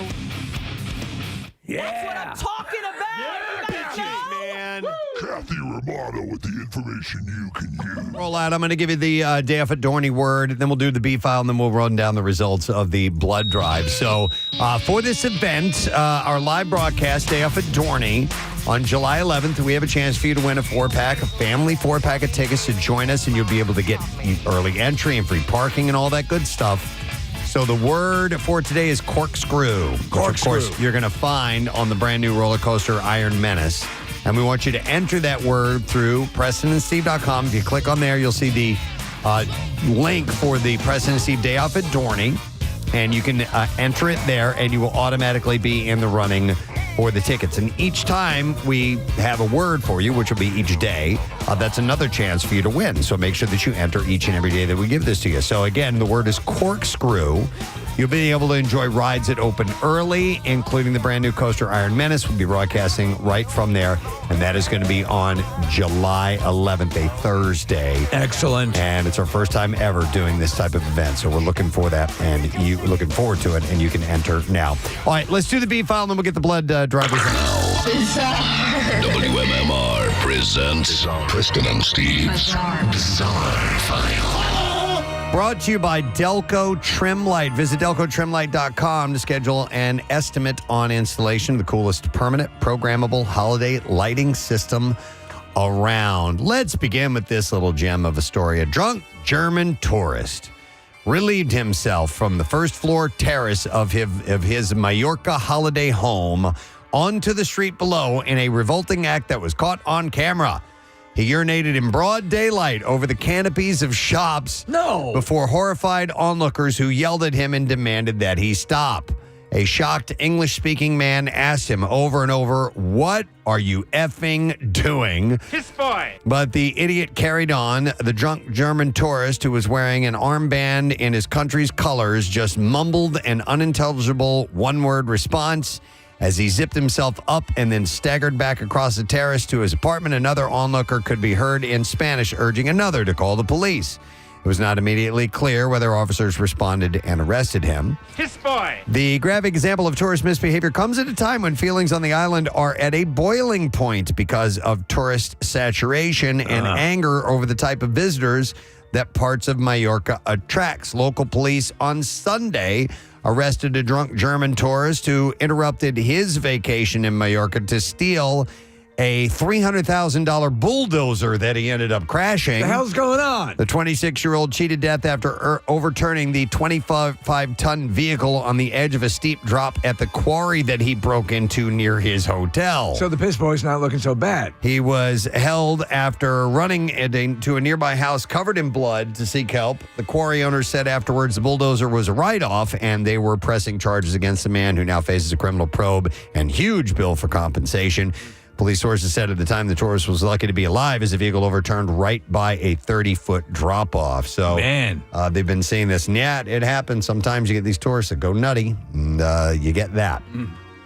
The Ohio Department of Transportation cameras caught someone driving backwards with the flow of traffic on I-90 on Thursday. This is someone driving in reverse with the flow of traffic on a highway. Wow. So, very difficult to do that. Yes. A post shows the video of a red pickup truck driving in reverse on I-90 headed east. And obviously, the department said that driving in reverse on the highway is highly discouraged. Do you remember that Burt Reynolds movie, Hooper? Yeah. They do that, and they're driving backwards at like 60 miles an hour. Christian Santana saw the truck while driving and said, "I'm thinking, is that a car being towed? Thank God I pulled off." Santana explains that he and the friend that he was driving with momentarily thought the truck was coming at them. Yes. Before realizing that it was actually going in reverse. He quickly pulled off to get parallel with the vehicle at a safer distance. I don't know what it ended up happening to the driver, if they ended up catching this person or what, but they do have video of it, and it's pretty wild to see somebody going that fast in reverse. A Chinese zoo has given up on its plans to help an overweight leopard lose weight after 2 months of efforts yielded virtually no results. Like a morbidly obese leopard? Dude, it's funny looking. Oh, really? He's a big old fat leopard. Oh, my God. Back in March, a leopard at the Pinjihao Park Zoo became an overnight internet sensation after photos and videos of him went viral online. Nick's looking at pictures of it right now. The overweight feline quickly became known as China's Officer Clawhauser, which is a reference to the overweight police officer from the movie Zootopia. Yeah. Many people joked that the fat leopard resembled a seal, while others took his deformed frame more seriously, expressing concerns about the animal's health and general well-being. Due to mounting criticism, the zoo was eventually able to put out a statement promising to make a series of changes to make the leopard lose some of its extra weight. However, it recently announced that its initiative failed miserably, as the real-life officer Clawhauser hasn't lost any weight in over 2 months. What about Ozempic? You know what? They need to try that. Yeah. Zoo officials said now that the leopard, which has been in the zoo since 2010, is now 16 years old, which would make him between 60 and 70 years old in human years, adding that both the animal's advanced age and limited space for exercising had caused him to balloon in size. However, they pointed out that the feline received regular checkups, and despite being obese, he's otherwise in good health. There you go. The zoo assurances that the leopard was fat but healthy did little to appease the public. So Don't you leave me alone. The zoo announced a plan to help the animal shed some extra pounds. They tried it. It didn't work. So they've announced that they're just going to let him be the way he is. How the hell do you do that? Yep. Federal officials said Thursday they are investigating an unusual rolling motion on a Southwest Airlines Boeing 737 MAX that might have been caused by a damaged backup power control unit. The FAA said that it was working with Boeing and the NTSB to investigate the incident, which happened on a flight from Phoenix to Oakland. The FAA said the plane went into what's called a Dutch roll. Yeah. The name given to the combination of a yawing motion when the tail slides and the plane rocks from wingtip to wingtip. It's said to mimic the movement of a Dutch ice skater. Pilots are trained to recover from the condition, and the Southwest plane landed safely in Oakland, and there were no injuries reported among the 175 passengers and 6 crew members. Could have been worse. It could have been a Dutch oven. Yeah, that would have, oh my God, people just... Cabin fills up with farts. Horrible. Yeah. According to a preliminary report by the FAA, an inspection after the plane landed showed damage to a unit that provides backup power to the rudder. The FAA said that the airlines have not reported any similar issues to that, but there's been a lot of interesting plane incidents that have happened over the past few months. Hey, you don't see that often.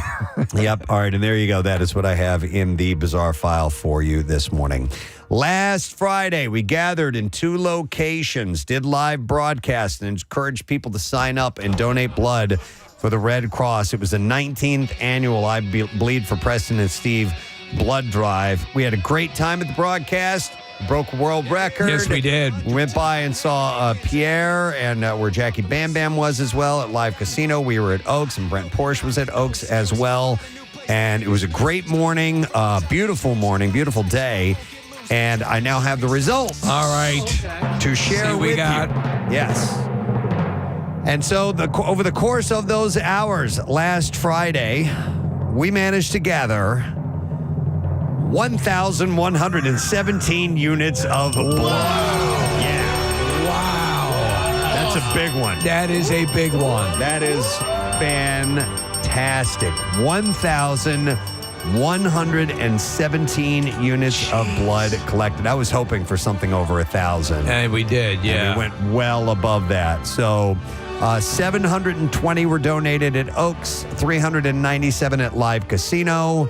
96 of our donors were first-time donors, which is great, and 407 of the collected units were from the Power Red. And this brings our 19-year grand total of 21,069 units of blood collected. Amazing. Yeah.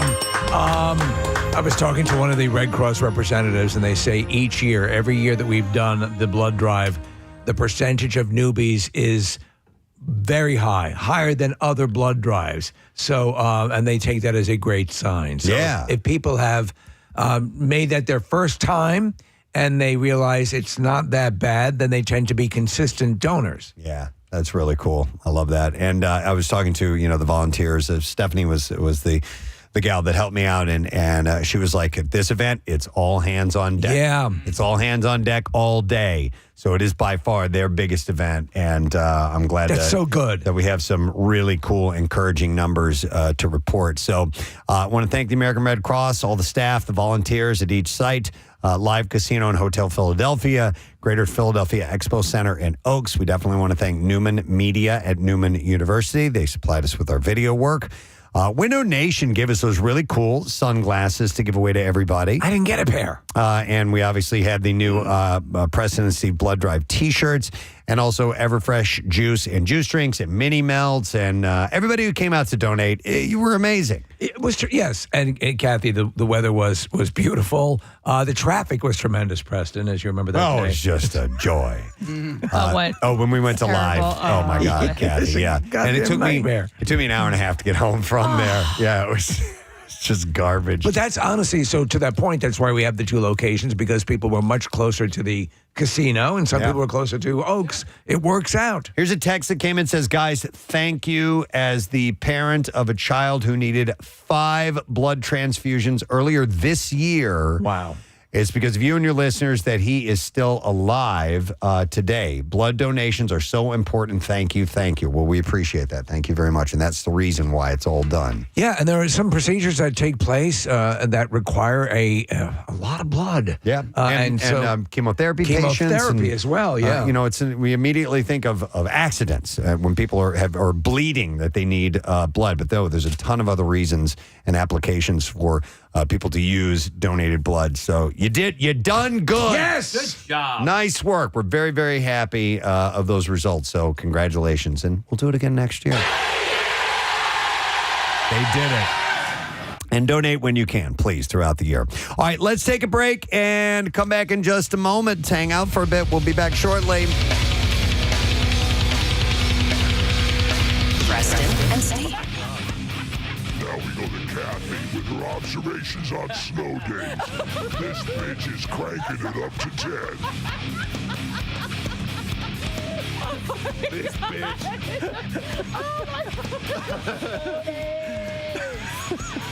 Snow! Slayer! Snow and Slayer! Snower! Oh my God. That's awesome. I have a variety of stories, and I would do the connoisseur. I have like 3 food-related things, But there's not enough to fuel it, but right? that's it. And you don't want to be dishonest with the No, listeners. I don't want to do that, and I don't want to, I don't want to just flip things all of a sudden. But I did see this, and I thought it was interesting. Cheetos has given a name to the cheesy residue left on your fingers when you eat the Cheetos. So they have a name for it now. And it is? Cheetle. Cheetle? Like Don Cheadle. Huh. Yeah. Yeah, the official term is called Cheetle. I'd call it Chisholm. Right, Preston? Yeah. Much better. Yeah, what's that on your face? Chisholm. From eating cheese doodles. I'm sorry, I misheard you. To celebrate the newly coined... Peter North is the spokesman. Just sitting here watching TV. In celebration of its 125th anniversary, the New York Public Library, which is the second largest in the U.S. after the Library of Congress, has throwing out the books? No. They released its list of the top 10 checked out books of all time. And in Is first one of them Goldfinger? place, no. Mr. Goldfinger! No. One of the most popular books at the New York Library. It's on the list. In first place, I'll just start right at the top here, is the children's picture book, The Snowy Day by Ezra Jack Keats. I don't even know. It's about a child enjoying his city's first snowfall. I don't know that book. Yeah. Oh, I know this book. I love this book when I was terrible. a kid. Absolutely. Get the Caldecott Award. Yeah, the Caldecott medal. I remember that. Remember the little imprint on the it's front a of it? gold sticker that would be a gold sticker on this scrappy book about a kid walking in the snow. Gold sticker. It's not. It is on the list?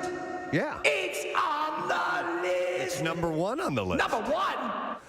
So, I think, you'd find that on Where the Wild Things Are and maybe The Hungry Caterpillar, those classic ones. Another book, Dr. Seuss's The Cat in the Hat, was in second place. Okay. Were you a Seuss fan as a kid? Oh, yeah. Very much so. And in fact, I've been going through a cleaning out process at our house, and Great purge. I found we found way too many books that we need to get rid of, and so I did, and I donated them to the Laurel House thrift shop that raises money for the Laurel House. But we kept all of our Dr. Seuss books. And I had to stop and flip through Go Dog Go, and I had to look through the birthday book, and Two Girls in a Cup. 2 Girls in a Cup. It was the most wonderful cup it was. There are a lot of Dr. Seuss books, right? Yeah. I mean, I see two girls in a cup. Dozens. I say to you, girls, can you tell me what's up? I'll tell you what's up. Just look in the cup. You'll know After this. watching that, you won't be able to sup. It's full of throw up. And upchuck. It's full of throw up. Come on, man. Casey had a poster and a wristband from a fish show that was important to him. And it was a fishing tournament, right? Yeah. Or the band? Well, both. Okay. The wristband was from the tournament, and then the poster was from the concert. Regardless, both very important to you. No, but the reality is they were both from a concert. All right. So much so that he wanted to have them framed and immortalized for at least a period of time while he's on this earth, and took it to a place that was going to frame all this for him. So you have the wristband, you have the poster. I'm sure you had a frame picked out and matted and everything the way you wanted it. Yeah. Goes back to the shop to retrieve it, and they've lost the wristband. Yeah. Oh, man. Yeah, exactly. So the right? poster is done, and you wanted the wristband in the same display. It was like a ribbon across the bottom corner of the poster. And you'd set it up that way. Yeah. What was their explanation? There is no explanation. Inside, I'm fuming. I have been to 60-plus Fish concerts. I have never purchased a poster, went and had it framed, or So this. And So you want to climb over the counter and kill them? So and the wristband I had really carefully taken off of my wrist, so there were no because it was it was like a cloth wristband, right? Carefully preserved. Carefully preserved. This was. I was going to give it as a gift to a friend. Oh, no. And then the more I thought about it, I'm like, I think I want this for myself. Okay. Yeah. Okay. Yeah. So now I'm like fuming. So I had gone from this place. Right. I didn't blow up, but I had gone to this place and I went to a drive-through, a quarter of a mile down the road. And I got my money back, and I'm pulling out, and I noticed that one of the quarters is a Canadian quarter. I stopped my car. I put it in park. I went into the store. Now, I didn't raise a stink. 25 cents. For 25 cents, I go, you guys gave me a Canadian quarter here. And they're like, oh, okay. Let me ask you something. What country are we in? Do we have provinces like, I don't know, Ottawa? What is this? Yeah. Is this legal tender? I in my life have never returned a foreign coin before. I've never even just kind of considered that. What did I order? Poutine? What did I come in here on a moose? What am I, a Mountie? Where the hell are we? Does it say Tim Hortons outside of this Come on, for establishment? Christ's sake! What am I, Trudeau? Did I drive here 35 kilometers per hour? Jesus Christ! I didn't make a big stink about it, but I go, hey, this is a Canadian quarter. I couldn't help but notice that there was a ridged potato chip in my bag of regular potato chips. Oh my God! Parlez-vous English? I would be raging. You're better than me. I would be raging out of control at those people. And why not give me the right change? Eh? Eh? We talked about Cameo before. Yes. And, you can do birthday wishes and hellos and stuff like that. Hi, But this is Liam Neeson. I understand, Jimmy, that it's your 8th birthday. I want you to know it's a hard world out there. Well, apparently now the trend is to get the celebrity to break up your relationship for you. Wow. And some people have been doing a lot of them. Sugar Ray singer Mark McGrath has been a popular choice for Cameo users looking to pass their breakup responsibilities on to him. Well, he had one that had been requested and it went viral and a lot of people were talking about it. So I guess he immediately earned that status. Yep. By the way, he's had a lot of work done on his face. Has he? A lot Well, he was of a work. good-looking guy. Very good-looking guy, which is probably why he's had a lot of work. Yeah. See, with me, it's like, who cares? So he had said, I've been doing these for fun. I wouldn't want to hurt anybody's feelings. But even Matthew Perry says that he'll deliver any kind of messages, and he has done breakup videos as well. So, that's kind of sad, though. Like, then what if the person likes that celebrity and now they've just ruined their life? Well, maybe it might be a little bit of a buffer if you happen to, if someone you like is telling you and giving you words of encouragement. But it would have to depend on what type of breakup. How bad of a breakup can it be if you're hiring a celebrity? That you're hiring a celebrity to do it? I mean, I don't think it's something what I mean? Nicole Brown Simpson would have done. So I think if it's more volatile, no. But I think if it's hey, we know this is over, you could have fun with this. Yeah. Right? I don't think a divorce would be the right thing. Yeah. No. Hey, honey. Kids and everything. And Maybe I would say a year and under. You've been dating for a year or under. Okay. Anything over, you can't hire a celebrity. Yeah. Yep. So that's been the latest, and a lot of people are up for it. You guys ever do a cameo? Steve has. Hire one? Yep. I did with Kevin Sorbo because my wife loves the show Hercules and always had a crush on him. And he did it, and he did a great job, but he talked for a while. I did one. It wasn't a cameo. It was the musical one that I did for my brother. This is Ian McKellen. Kathy Romano wants to let you know she wishes you'd stop parking in her spot. It's my spot! I love that it's my spot now. She's very upset with you. Wishes you'd have a little more consideration.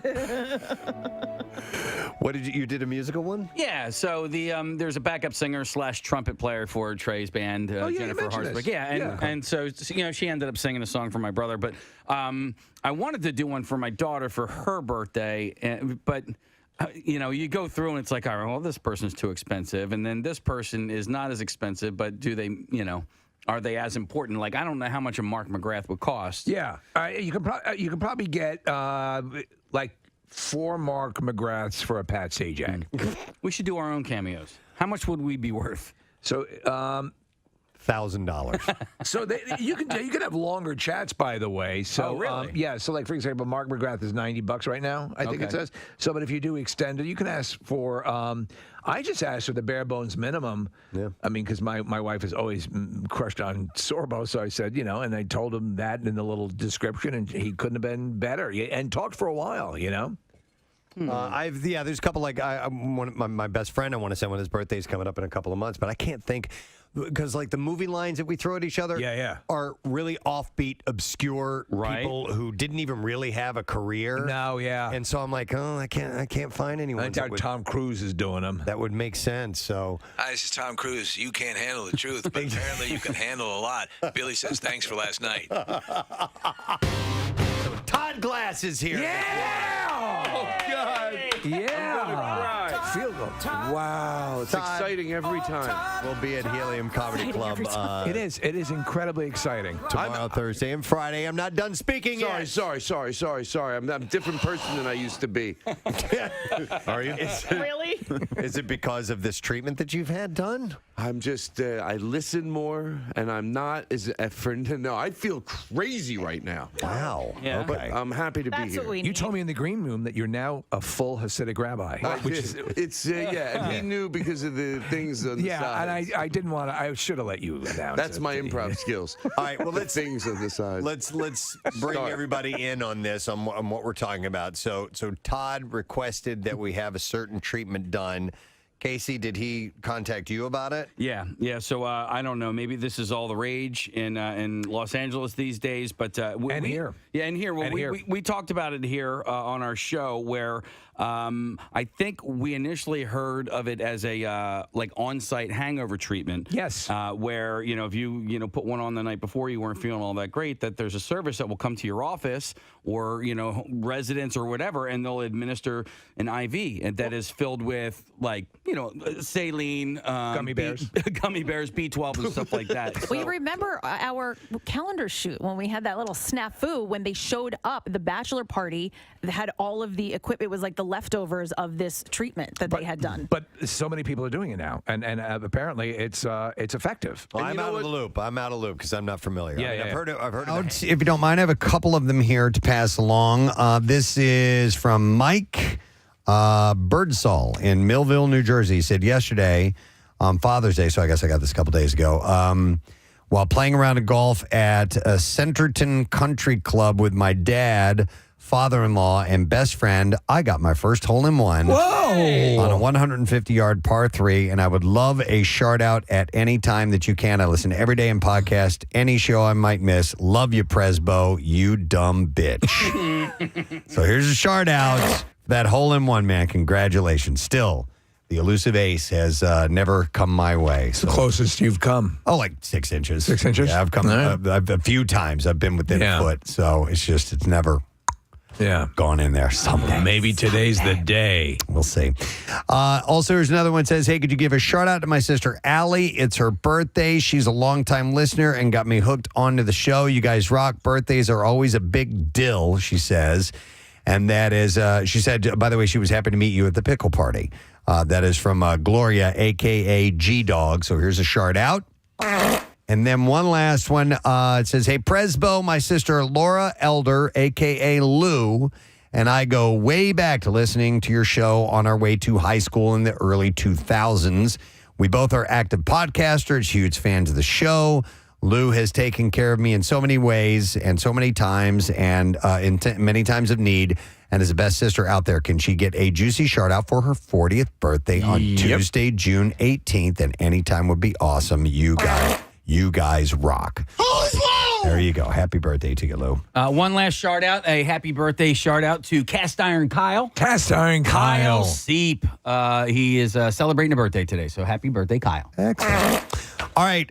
So after much request and much delay, Kathy has been holding on to something for a while. Well, we have these topics that we have, and we put them on a list, and we call it the kind of evergreen, and they float around, and we've talked about this and flirted with this a couple of times, and then lo and behold, Preston, over the near misses, a steady, growing collective of people who really want to hear about this have made their voices known, and I think we need to deliver on it. Well, you just briefly mentioned it, and I was like, oh, wait, I have the list, and you were like, hold on to it, and people reached out and they were like, when are you going to give us the information? So this is when we were doing the connoisseur a couple weeks ago, I think. And yes, I had a list of things that should not be stored in the refrigerator. Yeah. And Kathy said she had a list of things that should not be stored together in the refrigerator. Totally ripping the lid off of what the you can't store together topic. Yeah. Well, it's not necessarily in the fridge, whether in the fridge or outside, but it's fruits and vegetables that you shouldn't put next to each other. All right. Well, color me intrigued. Okay. What do we have? Well, so I found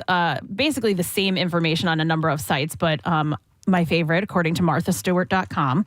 So it all comes down to which produce naturally creates ethylene. Right. And which of the fruits and vegetables absorb that. So knowing which produce items can safely be stored together, it'll just, it's the longevity that's what's involved with it. So if one is emitting a lot of ethylene, it can cause the other one to overripen maybe too quickly or rot? Yes, or even taste like the other item. Can it turn a neighboring piece of produce into something lethal? No, but your potatoes ever get like the weirdo growths on them? Sure. Yes. So that's from storing it next to onions. Oh, and I store my potatoes next to my onions. What? Yes, I do. They go in the same basket. Same. Because you often... Oh, my God. You don't need to refrigerate them. That's right, yeah. Yeah. They're in the same area on the right side of the kitchen. You next do to too, Nick? Oh, absolutely, yeah. Because more often than not, if I'm going to make anything with potatoes, I'm going to include onions as one of the ingredients, and they're both stored dry, but they're stored next to each other. Yeah, so that's one of the most common examples is the onions next to the potato. You goddamn mother effer. And if you put onions next to apples, the apples will actually take on a little bit of an onion taste. Apples? We put our apples next to our onions. You dumb son of a bitch. I know.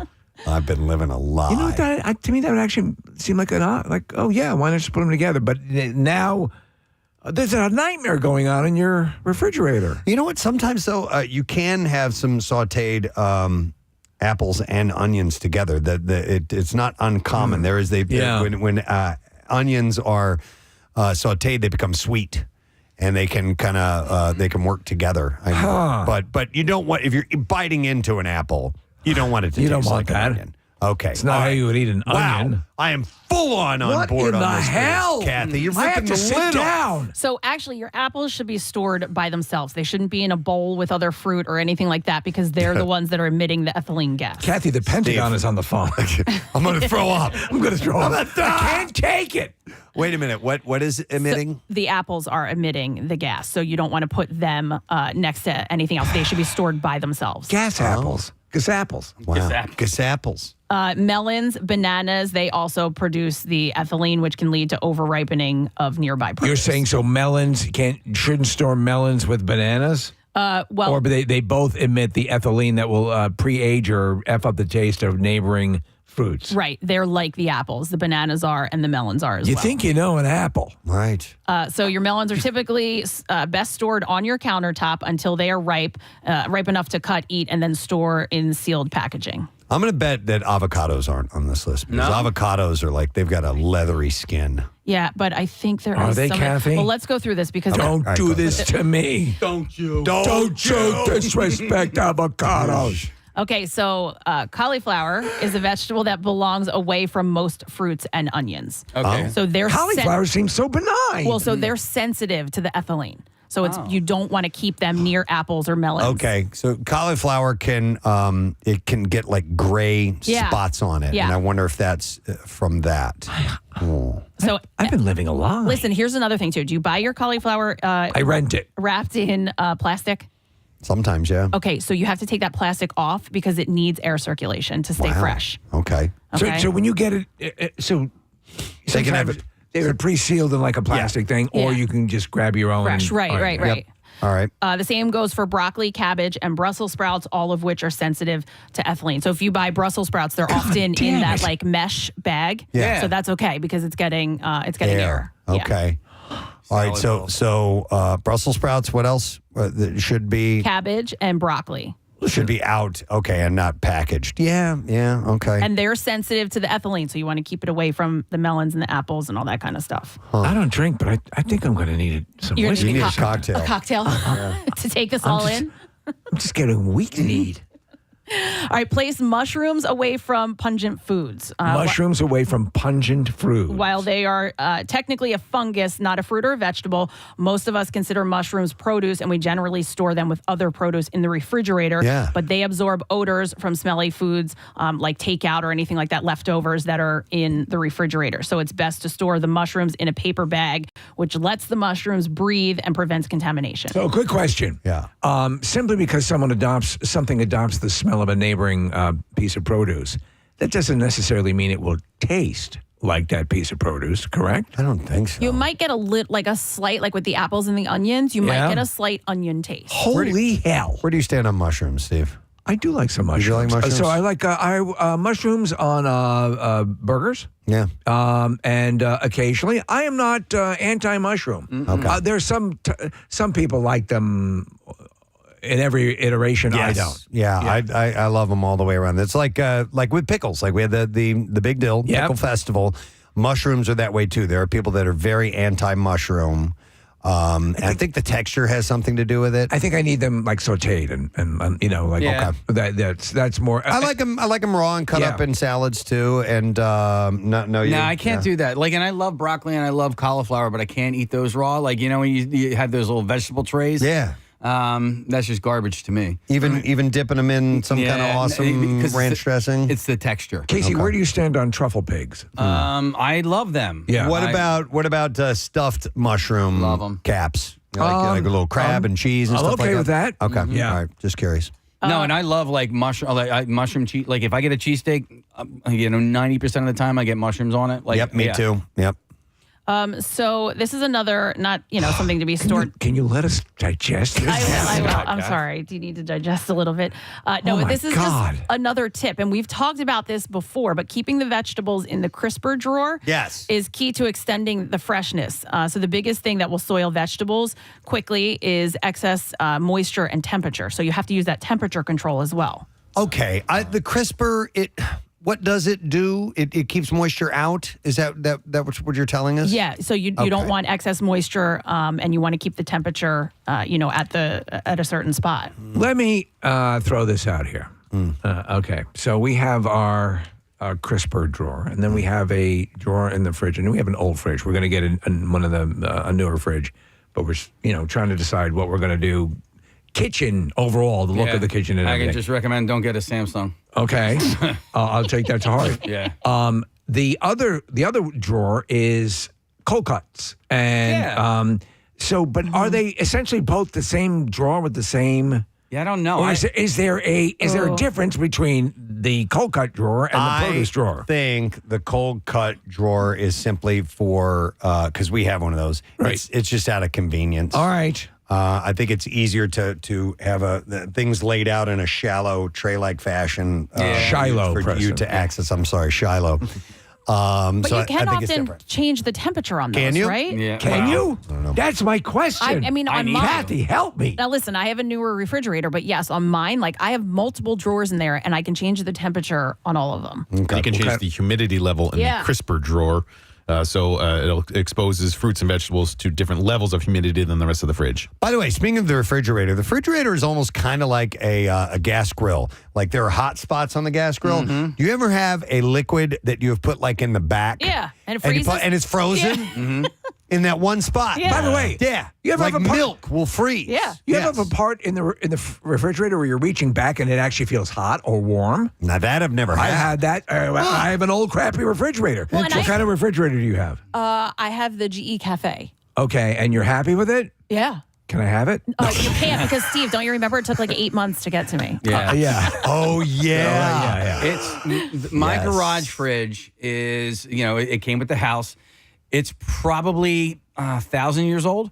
And I think it's more reliable than the Samsung we have in our Get kitchen. out. So they left you a refrigerator in the garage? Yeah. You know Yeah. that Case. Pico has a program where they will take your old fridges away. So if you're a Pico customer, because of energy inefficiency or efficiency, so Case, if you're looking to get rid of one, or Steve, the one that you ate, Pico or other electric companies will actually come and haul the old one away when you buy a new one. Nick, it's my understanding that they take the refrigerators to a farm. Yeah, well, that's they want great. them to be able to run and around dig. with other Casey, your old refrigerator, is it so old that it has like the locking handle? No, on the not like that, Those are cool. You mean the ones that kill kids? Like by the bush? Yeah. Remember that used to be the big the PSA. Take the door off those refrigerators. My parents actually have an antique ice box in their dining room. Wow. Yeah, so it was like it's a family heirloom. Well, if you put ice in it, it would. Yeah. Well, it's like there's a drawer at the bottom, and like it's surrounded by metal, and so you would put the ice into that. There was a restaurant we used to go to. They changed names and they got rid of this, but the thing I loved in there, it's had an old antique. It looked like the size of like I don't know, from like here, from the end of the TV over here, was that big. And it was an old ice box. That's cool. Made for a restaurant, and they had since converted it and put a refrigeration unit in it. But literally, you would put chunks of ice to keep stuff cold in there. It was so cool. We were in the 2 summers ago when we took that vacation, and we were did the river cruise, and we were in the opera house in Budapest, and they had the whole opera house originally built for. They'd deliver huge blocks of ice, and they'd put them in the basement, and they had this circulation system going. That's cool. And people would say it was amazingly cool. They were able to have that airflow all around this massive opera house using old style. That's awesome. Yeah, ice blocks. There was always the guy carrying the ice block with up his back on his back of the steps and all that stuff. I miss those times. You miss those times. I sent you guys a picture of the icebox. It's a similar one that my parents have, but it's a really neat piece of antique furniture. And yeah, Casey, if they were to put in ice nowadays, it would actually, Oh, Nick, that's so cool. Isn't that neat? Yeah. I have a chest freezer that has not been plugged in for 15 years. How do you freeze your chest? We don't. Why do you have it then? Oh, yeah. Well, we got it at the old house, and we used it there. And then when we moved, it's in the basement, and we just never used it and never Get rid really of it. needed it. I know. Do you want it? Call Pico. No. Well, I mean, No, it's I like that concept though, Nick, of having them. Well, hang on, because several texts are coming in saying that program has been suspended. Oh, damn it. yes. Damn it! They used to be able to. I come in. hate you. I hate you. I hate you more than anything in this damn world. They used Was to it give us you. talking about it that had them ended? I think so. Yeah, it just ended right now. No, they used to give you a $75 credit, but they have suspended that program. Liar whore, and you know it. Hit me. Okay. That's what else can we not store next to each other, Kathy? Okay, so a couple of matches. These are our big ones. But Preston, What kind of matches? avocados are on the list. So again, don't put apples next to avocados. Apples are like the key thing that need to be by themselves. Don't put bananas next to mangoes, which I do. So apples are kind of the Dalton of your refrigerator. They're loners. They got to be loners. Yep. Would Be nice. But would sometimes you want your avocados to ripen quickly, and I'm wondering if So would it help? What about that, Miss apples Fancy next Pants? to avocados might work. I think I'm not sure about that. Okay, all right. Don't put tomatoes next to cucumbers. We talked about potatoes and onions, and then broccoli and peppers. Keep those away from each other. Oh man, I put all this stuff together. We're gonna need a new fridge. What the hell's going on? Yeah. And here's another thing. Okay, so you go to the grocery store, or I don't know if you guys shop at farmers markets or whatever, and you bring all of your groceries home, and the produce gets a little bit warm in your car, in the trunk, or whatever. When you come home, you probably just throw it right into the refrigerator, right? Yeah, probably. Yeah. So you shouldn't do that. They say that you should lay it out flat, all of your produce, and Talk to it. and let it. Yes, and Did you like that ride? pet it. Yeah, make sure it's okay. No, make sure it gets back to room temperature before you put it in the refrigerator, because then it'll. you don't want to. You don't want to put it in warm, like hot, Right. from sitting in a. Let it Sitting in start to acclimate. Yeah. So I got acclimatized. You're supposed to do that too before you cook, like steaks and meat. You set it out and let it get to room temperature first. Kathy, would there be a benefit to making a separate trip back and forth to the market for each piece of produce? No, I don't think so. I'm I would going to go not pick do up that. the string beans now.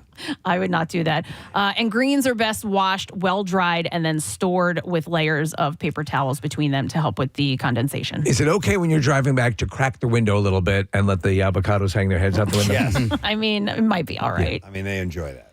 They're It's their adorable. natural habitat. So, Look at him back there. Wow, I had not thought about that. what was your source for this? Or we can send this over and make sure. Yep, it we get was this up online. MarthaStewart.com. So we'll have maybe somebody post that or something. Marissa, by the way, wanted me to pass this along for the blood drive. We had the results a little while ago. There's a full gallery and information that's available at Nice. PrestonandSteve.com. Oh, I want to see that. To see all that stuff, and maybe you can participate next time if you didn't make it. Is our world record chronicled in photographs? Oh yeah. Okay. I don't know. And hopefully, Casey, your exploding cloud of pink. Oh, that stuff. Is I saw a unprecedented. picture of that. It was It's great. ridiculous. By the way, you mentioned farmers markets. I need to get out and start hitting those because it's time for that. I love going to farmers markets. Love roadside stands. You ever with do produce. that on the way down to the shore? There's Yes. so Yeah. many of them. Absolutely. Well, you're There's in a the- bunch of them. You're in Great. a hot spot. You're in Jersey. Oh for yeah, the- like blueberries, Yes. tomatoes, Yeah. corn. And, Yeah. and I love all that. You know what I end up doing though? When you go to this place, I end up buying so much stuff that ends up rotting. Yeah, you Because know I what Yeah, you I'll buy do too this much and of I'll it. do that. You buy too much of it. You need to. You got to use it right away. I mean, we've so our garden is coming along nicely. Well, what do you have in it? So we have cherry tomatoes. We're doing bell peppers, scallions, jalapeno peppers, poblano peppers, and a whole bunch of herbs. I love growing herbs. Right. And the herbs are taking off like crazy. And I just keep walking by them, and I'm like, damn it, we need to use these. Yeah. And so now I'm starting to. I want to start with the herbs and have an idea of okay.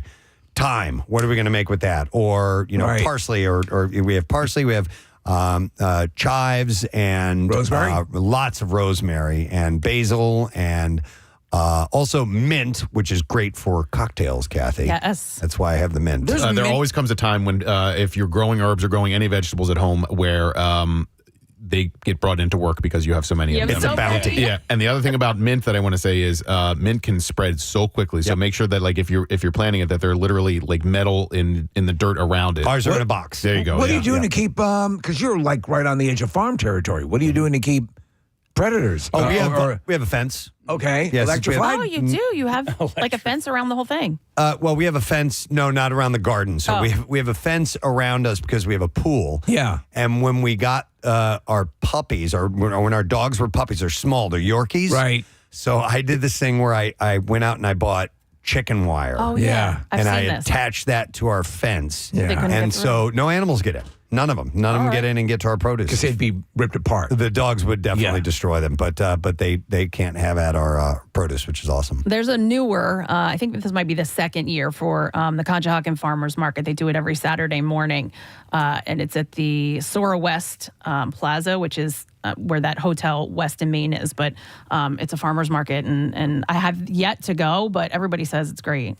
I have a question about mint because when I was mowing my lawn, there was a section of the lawn, I could smell the mint. You knew it. You just knew it. So is that edible? Yeah. Oh, yeah. Okay, wild mint? It can grow Regular wild. lawn mint? It can grow wild. Yeah. Or like onion grass. I mean, you could put onion grass in a salad. Yeah, Nick's right. It grows like a weed. Yeah. It will take over mint. We used to have, because my family being from Kentucky, we like to have mint juleps because that's a drink for the Kentucky Derby. And so we grew mint and in our backyard, and it just got huge after a while. Then to that point, at the end of, so for example, when I am turning over my garbage can, there are residual liquids from things that I have been drinking in the house. Right. I assume I can drink that. Oh, yeah. Of course. Easily, Yeah. yeah. Okay. Yeah, you may have invented a new cocktail for all you know. Put a little mint in there. And some ice cubes. It's Right. probably Yeah. Where did you? Today. Where did you? This was in the bottom of our garbage can. It's delicious. I need to start making with the mint like my own tzatziki, which I love. Oh, yeah. That's good That's stuff. a good idea. The garbage can, Steve.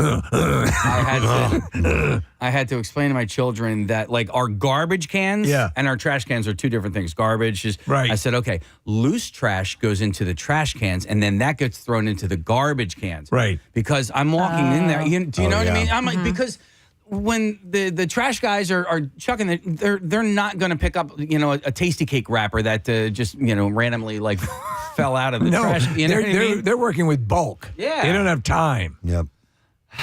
Oh, this is a good idea. kids. You can make a listener texted in, Preston, with all the herbs you have. You can make compound butters and then put them in the freezer and then put them on steaks year round.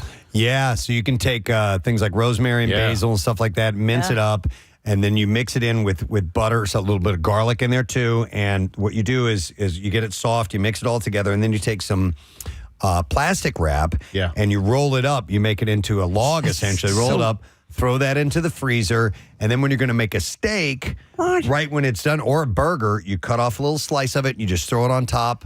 When it finishes off in the grill, it melts all over. It's a Little House on the Prairie. That's awesome. Wonderful. So yeah, I need to do that. Thank you, listener. We are growing. Claire grows dill.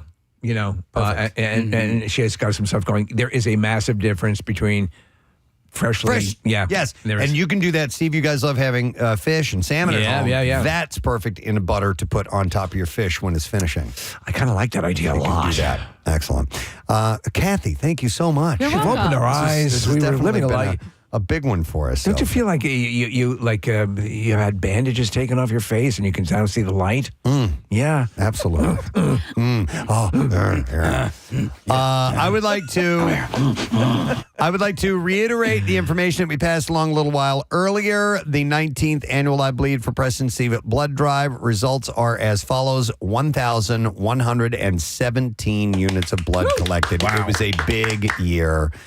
720 at Oaks, 397 at Live Casino. We had 96 first-time donors, a bunch of Power Reds, and it was a huge, huge success. So we thank you. And as I said earlier, Marissa has compiled pictures and information and video and all that stuff at PrestonandSteve.com if you'd like to get a little taste of what it is all about. Amazing. Maybe join us next year. All right, we're going to take a break. We'll come back in a moment. Don't forget Tattoo Tuesday is taking place. So if you're interested in winning a Preston and Steve Show themed tattoo from Floating World Tattoo and Piercing, Text the word tattoo to 39333 and you just might win. We're going to take a break and be right back. Stay with us. Preston and Steve on 93. But I didn't know that this is all the rage, as you were saying. That's what I hear. There's facilities specifically for this now. Okay. Well, And the you know facility that we have here is called City Hydration. And Christy is here from City Hydration. Hi, Christy. Hi, how are Nice you? to see you. I'm wonderful. But what were you going to say, Todd? No, I was gonna. First, I was gonna say something. I bet that she could probably explain it better than me. So then I was like, well, probably you were right to go her way. But now that I have your attention, yes. I real quick. I have friends that have done it over the years, and even 15 years ago, I would hear about it. But it was just to me someone did on the set or that had money. I always thought, and it was for the wealthy. It was only for the wealthy. Only for the wealthy, the 1%ers. And so it's not a new thing. It's just new that you're able to do it. But my friend said at first you do it like maybe you're under the weather, but then you realize how good you feel. You're like, you know what? I just want to feel real good for my wedding or for something you're doing one day that you just want to feel great. You're going to a concert at night. So like in the day, you're just at your best. Yeah, Todd, I saw a special on it. It was local. It might have been you, City Hydration Services, and they were talking about it's now become a ritual for a lot of people because I just normally associate it with a hangover thing. Okay, but there are apparently just wellness aspects to it. So, what's in your bag, Todd? What are you? Because you're getting right now. Mine now. I don't want you to laugh at me. To an IV right now. Right now, he has an IV needle into his arm. And by the way, my palms are sweating. Yeah, Kathy hates needles. Looking at that IV in your arm.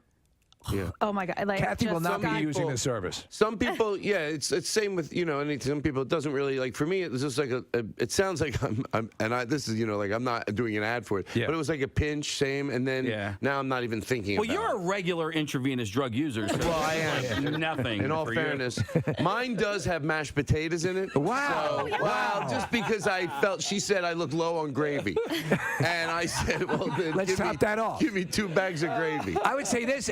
Funny, John. Look how my friend John. You have a friend here, I guess. So what is he? Is he the this is a double-blind experiment? If he passes away, you're good. I started his intravenous about 20 minutes before mine. If he drops dead, I pull mine out early. No, this has been vetted quite a lot. People are using this quite often. Yeah, so. yeah. I'm sorry, your name is Christy. Is that Christy, yes. So how's business been? Is it booming? It is booming. We've been around for about 2 years now, and it was slow going in the beginning because it's really not well known on the East Coast. I first saw this business in California. Then I moved to Colorado. They were everywhere in Colorado. And when I realized there wasn't anything like this in Philadelphia, I decided to move home and give it a shot with opening one up. Now, are your customers primarily well-known comedians looking for free stuff? Yeah. Our customers are everything. I mean, you have the tired mom, you have the professional athletes, you have cold and flu patients. I mean, we're kind of all across the board with the clients we see. That's what I was going to ask about. Cold. Like if you're sick, if you have the flu, you need your fluids replenished. People come to you just if they're not feeling so hot. They'll come in for that. Yeah. So our cold and flu infusion has been incredibly popular this year. It seems to be hitting everybody and pretty hard at that. So we see people come in when symptoms are starting. We'll have people come in because their wife and their kids are sick. We'll have people come in when it's just been dragging on and they can't really get over the hump of the cold. We tell everyone our cold and flu infusion, it's all antioxidants. It is not a cure for the flu. It's not a cure for a cold. It's just going to help your body boost your immunity and help you get over it a lot faster. So you recover quicker? Exactly. Okay. A common question coming up, text messages, how much does it cost? Yes. So it really varies. I mean, most of our infusions are customized by our clients depending on how they're feeling and what they're needing. It starts at $75 for a plain bag with nothing mixed in, and we've seen them go as expensive as $300 plus with the additives they choose. So okay, but if you book it through us, free. Yeah. Now, is it so the one with nothing in it? No, not nothing in it. It's not a novelty bag. But what What's the $75 bag? What is the basic so fluid? The $75 bag is just plain saline. And a lot of people think like the vitamins and stuff are beneficial when really the hydration aspect of it is where you feel the best. So Todd, you had with the heart issue. I had my deals. I play younger. But well, is that an issue? I don't want you to lose your job on Riverdale. But the saline thing is always what they give you, and it kind of it gets you back Yeah, up it and really running. makes you feel like you're revived. for Yeah. All right, how is this different than just drinking a lot of liquids or, electrolytes? I mean, so that's a great question. So absorption via the GI tract is variable, and it's susceptible to first pass metabolism, which is really just a fancy way of saying that a portion of what's taken in by mouth is filtered through the gut and the liver, and you're not really hitting. It's not really hitting your bloodstream. You're going right in. Yeah, exactly. All So right. this is 100% absorption. It bypasses your GI tract. It's not filtered as much. It's going right into the blood cells. Okay. So how are you feeling? Whenever I've had an IV, it's weird because you'll start to feel it. I felt. Yeah. I don't know if that's a placebo What, like thing in going your on. body? Well, you start to feel Cold. Yeah. I'll tell you. Really? It's very common. You feel cold pretty much instantly. Your hand or your arm, wherever it's infusing, you'll start to feel a little cold. A lot of people taste the B vitamins. Do you taste it? Tom? No. Yeah. I So taste the donut I had. yeah, a majority of people will taste those B vitamins. It kind of tastes like a Flintstones vitamin. It's not too terrible. But it's the hydration that's really giving you that immediate difference. We have a lot of people that love B12 in their infusions. It's B12 is a big thing. You always hear B12 mentioned. And I tried B12, and I was not looking to think. I didn't want to make pretend it was working if it didn't. So I was during the day. I go, I don't know if I feel it. At night, absolutely. What I always say is clear-headed, and I did it one more time. I don't need to do it every day, but it was another thing I was going to. I was like, God, I like the way that was the first time. I went and did it again, and lightheaded. Not lightheaded, clear-headed, And to me, it feels like the B12 right now, but like 3 times. How often do you do it, Todd? I've only done the B12 twice. Just twice? Okay. Yeah, so this to me, the closest I can get to ever feeling it was that. This right now, even now, and it's only been in there for 20 minutes, it feels like 3 times that. It feels very nice. All right, so should you go to your doctor before you do something like this? So we actually Let's keep them out of this. We have physicians on staff. All of our staff are critical care nurses, so ER, ICU, lots of experience. And our physicians are also part of this. Okay. All right, the reason I ask is because I remember I started taking a multivitamin because I thought you should take a multivitamin. And then my doctor was like, don't take a multivitamin. You shouldn't take that. You should check with me before you take any vitamins of any type because Always you good. may not need those or they may be counterproductive. Well, a lot of these facilities, at least the ones that I know of, it is either retired nurses or nurses who are out of their field that are now moving on to open up something like this. Yeah, we kind of chose a little bit of a different business model. We wanted our nurses to still be based in hospitals, skills very fresh. They're great at IVs. They're quick to think. They're just more prepared. I feel like when they have been in action and they're working in hospitals and then coming into work. You want actual medical personnel doing this. You don't want a guy in a van doing Yeah, it. exactly. Yeah. All right. So so this is something that you're digging. So how amongst other comedians and stuff, do you see this a lot? Other people, entertainers using this a lot? I've just always heard stories like, they got someone didn't feel well. They got a mobile. They called it a mobile nurse. Yeah. And they come because they're nurses. They're registered nurses. It's a classic, Todd. Because he it's the same reason why you serve your water in a glass jug in your and it's the reason why you wanted a circular driveway. You just sort of project wealth when it comes to this sort of stuff, right? Well, you just want to find out. What are you talking about? He's talking about you. You wanted the hedges trimmed when you were a kid. You're about presentation. Yeah. You're about making sure you're at your best. Well, why not? Yes. Why not? Do you have a company that come out and put some low energy in you? Yeah, I want to have a little lower energy. I want to be sedate and a social outcast. And I want to tell you guys something, and I don't mean to jump right to it, but I know how it works. You got to get funny quick. People, can I tell you something off the top? When I come in here every time, how can I get people to come to my show? Not like in a begging way. Look, you go to Netflix. If you think I'm funny, if you're not familiar with me. Also, by the way, tonight I will be on Jimmy Kimmel. We already recorded it, but we did it from his club in Las Vegas. And it's with the whole band, and it's the most different stand-up set I've ever done, seriously, in my career on late-night television. You've been calling this the event of a lifetime. I have. Yes. There you go. It's what it says. Yeah, that's the name of my tour. Of a lifetime, and that's saying a lot. And I have the whole band with me on the show, so I've never done a late-night set with the whole band. Yeah. So they're all there. John over here, he is the keyboard guy in the band, and he's currently he blew right through his bag. Wait. Look at him. Seriously, his bag's bag is almost empty. empty. Wow. You're right. You know, What is it about a keyboard player that has them suck up their juice quicker? Is he in your Steve Netflix? is, by the way, Steve, you got 3 cackles out of me this morning, and it's like not the most appealing thing about yourself because you think that's who you really are. In the other room, you said something. I went. I'm like, I guess that's how I laugh when I don't have time to do the fake laugh, like, you know. God, is John in your Netflix special? No, John is not. Okay, John in that Netflix When are you going to special. film your Netflix special? Well, I'm getting close. I'm getting close to film the one that aired already. I love the last one, by the way. Yeah. So what I'm saying is, when you come to my live show, I seriously take responsibility for and the minute you get in there, I want it to be an experience. When you're buying your ticket, what it's like, the music you're listening to in the bar before you go into the showroom, what you hear when you leave the showroom. So and then the band as people are being sat. So I really care about the show. So if that's any reason, because people spend money they don't have. Sometimes they spend money they don't have. They park, babysitters, everything ends up costing. And as I do comedy longer, I try to remember that. I've made mistakes in the past when you didn't give it your best. So now, put your hand down so that you drain quicker. Hey, by the way, just reached over to calm Todd down for a moment while he's streaming done. So, your Netflix special is really, really great. Very, very meticulous. And I know all stand-up comedians or most successful stand-up comedians really, every single beat is rehearsed and practiced. And with the band, you take it to a whole new level.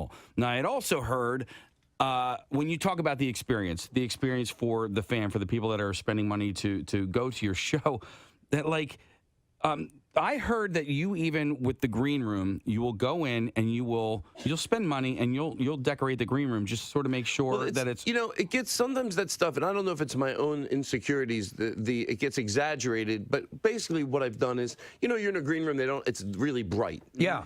And they don't have a lamp. Most clubs, if they figured out after years, if you're it's people are going to be hanging in here, that is not conducive to hanging out. You want mood lighting. So at Target, you buy a lamp and you leave it. Right. You leave it for the club. You're like, there you go, and now hopefully every comedian uses it. I hear stuff like it's that. about presentation. I agree with that 1,000%. Yeah. So you're very proud of this. I have to ask you because on your Twitter page you have all these animations, all these cartoons to promoting the show. Mm-hmm. Is there the chance that we're going to see a Todd Glass animated series or no? But it's fun. They Josh would take these. They were called mashups. They would take literally you talking about a sketch and turn it into a sketch. It was really a cool way to do it. They're well done. Yeah, because you're just talking it. Like sometimes you'll talk a sketch. You'll be like, yeah, what if this? And they would take it to life. And they ended up on the internet. They're very funny. They're bits of your routines and stuff, and they're animated and it's the animation's top level. And did I ever tell you that speaking of animation? Speaking of that, speaking of other things, this happens, a little turnaround, you put it all in a bowl. Next thing you know, who's to say you can't talk about the frame situation that happened before? So, you have a personal experience? You never know the way it turns around conversation. Best segue I've ever. Yeah. But seriously, was Dunkirk necessary? Put it in a bowl, spin it around. I brought my dad. I don't mean to, but by the way, my dad did pass away. That is the truth. Yes. But I brought him to after he passed away, I dragged him to a frame shop. And I told them, this is a true story. That's why I was wanting to get in here. How important it was to me. I said, I said, this is my dad. He's dead. And I want to have him framed. And I go back next week. Oh, no. He's not there. And the shirt is framed. I go, what are you doing, my dad? There was a body. Yes. Yeah. No, that pisses you off. You tell me you didn't pay. Can I add my serious thoughts to that for whatever it's worth? Serious that wasn't my serious. Wait, that didn't happen? That wasn't my serious. Is that I know from knowing this happened once with somebody's pictures after a wedding. Yeah. Not all of them, but the most empathy that it is met with, the easier it makes for you to try to go. Like if it's like I think what happens. Let's say it's a picture of your grandmother, whatever it is. Yeah. What would you have wanted your grandmother to do in that situation? Like to be nice to this person, to be. Like she'd probably want it to be the best scenario in the world. So if someone meets it with knowing how important it is, like to just go, they look genuinely crushed. To me, it would make it easier to go, look, people make mistakes even on these big things and try to meet it with, it sucks, but it's okay. Yeah. You know, but it helps when it's met with empathy. And I know someone that dealt with it once with pictures. It wasn't met. It was met with just like matter of factness. Like, yeah, sometimes that happens. It's like, oh, I think this person needs more than that right now. Yeah. Would you freak out? Would you? I would try to. I really would. Hopefully, try to go to the best place I could be and go, I could do this. This is that person. I know it sounds a little cheesy. It's basically me. Like, could you say, could have that happened to you? Yeah, I could have done a stupid thing. Mm-hmm. I mean, they lost a body. Prize this week, 40-inch deluxe beach buggy cart from the Phoenix Beach Buggy Crew. So we will get our letter of the day at the end of the program and give that away on Friday. By the way, looking at the shorecast, at least what I saw yesterday, as we're going to be in like upper 90s here. Yes. It's going to be like 78, 80 degrees at the shore. It's Let me gonna be ask. Beautiful. So obviously, then the heat dome is not going all the way out to the shore, but is it common that you would have, or it's always chillier down there? But I know. 20 degrees but not, is not that much. No. That's Right. pretty substantial. I was surprised to see that myself because they were calling for Cape May, I think the high around 78, 80 degrees on Friday and Saturday. I was like, wow. And you know what? It's the same thing in the mountains. It's much cooler there right this week where we're experiencing Yay heat for waves. us. Yeah, right. I got to get out on my bike. I got out last weekend. I love riding down the shore, especially when it's 78 degrees and sunny with low wind. But I do. Anybody listening right now, I need your help. My fundraising it's abysmal right now. Yeah, is it case? So, yes, it is. So if you go to my Instagram page, the link to donate to me and my team is in my bio of my Instagram page. But I think I've raised $0 so far. Listen, and in Casey's defense, we were talking about this off air, and hats off to those of you, and my wife, Steve, and your wife included, who work on charity boards and things like that. The amount of work that needs to be done to pull off events in the organizing side of things is ridiculous. But even in team organizing and fundraising and all that stuff, that's why I'm not good at it. It's a lot of extra work to pull that stuff off. It is insane. And the attention to detail and everything is there. And also, kudos to anyone who does step forward and donate and participates and takes their time to do it. But yeah, you're exactly right, Preston. I don't have that skill. It takes a lot of asking of people, right? Like you have to do it over and over and over again. You don't want to be a nuisance, but you want to be respectful. You don't want to be respectful, but in order to fundraise effectively, you have to keep asking and keep asking. But I want to use this moment to congratulate our friend Adam Cronelli. He's the Phillies bat boy, and he won LLS Visionary of the Year, which is really cool for Leukemia and Lymphoma Society. Greg Murphy won last year. I won 2 years ago. And shout out to Aaron Nola, who donated $10,000 to Adam's campaign. So awesome. It's really cool, and congrats, Adam. I'll take half of that, Aaron Nola, if you want to donate $5,000 to my cause. I have raised $5,000, but that went to the team's jerseys. And the team jersey design will be revealed in about a month or so. Yeah, see, Casey's juggling that too. Raise the money to pay for the jerseys, but then you got to raise them, and then you got to make sure everybody gets all their stuff. You got to do all the follow throughs, and then there's always, no matter what, some hitches, some little hiccups in that. Yeah, there are people who are thinking up. that if they join the team today that they'll get a jersey, but that's not the case. If you join the team, we would love to have you, but I don't have a jersey for you because all that stuff has to get taken care of back in January, February, March. Quick question. I went to your Instagram page, and where do people see? The link is in my bio, so you should see. It should say runner sign up. Yeah, runsignup.com, and then race, and then a bunch of information about Casey's team. Okay. That's on your Instagram? Yeah. All right. Well, that should be on PrestonandSteve.com as well. It should be. It might be. I think it is. Should you want some traction? I'm going to send it to Marissa, and then it will be hornyhousewives.com. You probably got a lot of. I'm down with that. Yeah, you can donate to that, right? Well, he puts his link on that. Okay, I got it.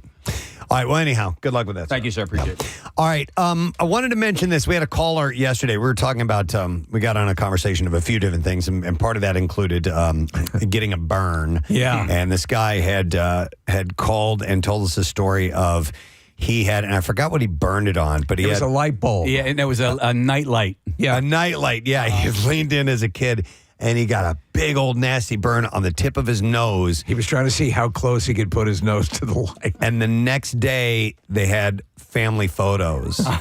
And so he had to, they were going to do it no matter what. Yeah. He had an appointment and all this. So he has these pictures of him with a big old red burn on the tip of his nose. And it got me to thinking of people who had an important photo session, one that was you were not going to get around, whether it be a wedding or graduation or a school photo or whatever, and you showed up with some kind of facial thing, something that you did that you had to just fire away. Smile.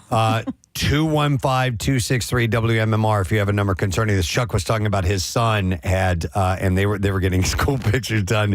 And he had some kind of dentistry.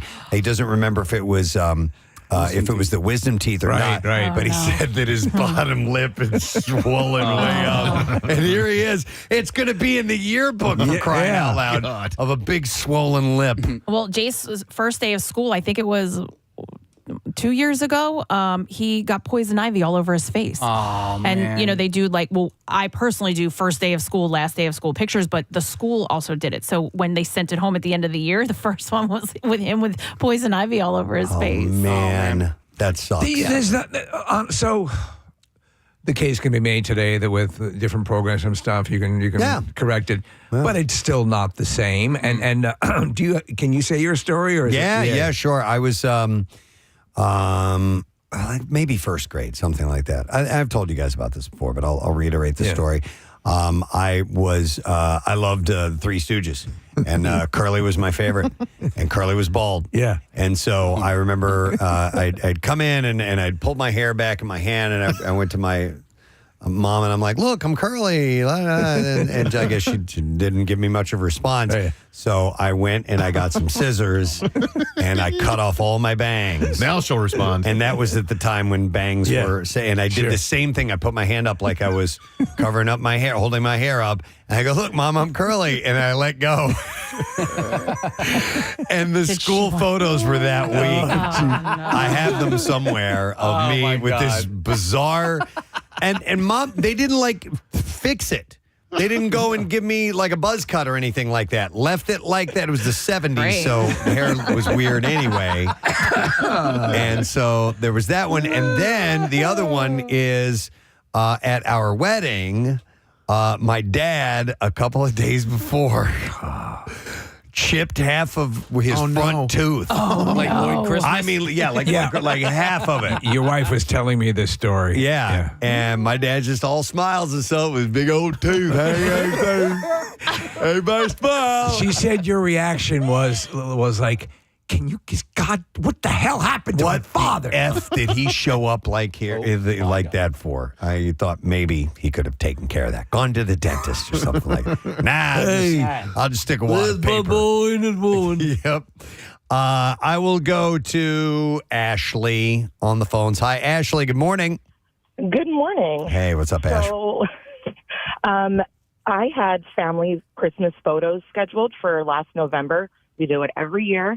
And a week and a half before our photos, I had fallen and broken 2 front teeth and lost 1 tooth completely and had to have 6 stitches in my upper lip. Oh, man. So, I basically looked like I had lip plumper in my top lip. I did go to the dentist, unlike your dad. So I had 2 crowns put on, but I had scabbing all over my lip, my upper lip, and my face was still swollen because of the accident that had happened. So was there any way to obviously you gave it the college try to conceal that, but there's sometimes doing that can make it look worse. Yeah, luckily my photographer, I've worked with her for a bunch of years, so I messaged her before and was like, please try to do whatever you can to just make the scabbing not be there and not, all the dried blood. Make that go away. But it looks like my face is just completely swollen and my my mouth is just you look like the picture. it's a Christmas. It's a domestic violence Christmas. That's what it looks Basically, like. yeah. That was basically it. That's wonderful, Ashley. And are these pictures hanging up on the wall anywhere or? No. Okay, all right. No, that's one family photo I don't want to anywhere. Thank you, Ashley. Appreciate it. All right. I love when when there's a bad photograph of a friend or somebody that you're close with, just zooming in as tight on it as possible and cropping it and using it for whatever. I love that. My thing was, and it's tangential to this, but it isn't this specifically. As a kid, I was the kid that destroyed all the photos. I was the one that making a face or whatever. Yeah. Like the most ridiculous smile in every picture. And my father, and that no digital cameras at that point, Kathy. So you didn't know until after? Goes away, goes to pick him up. Hey, everybody. And then the pictures are going out.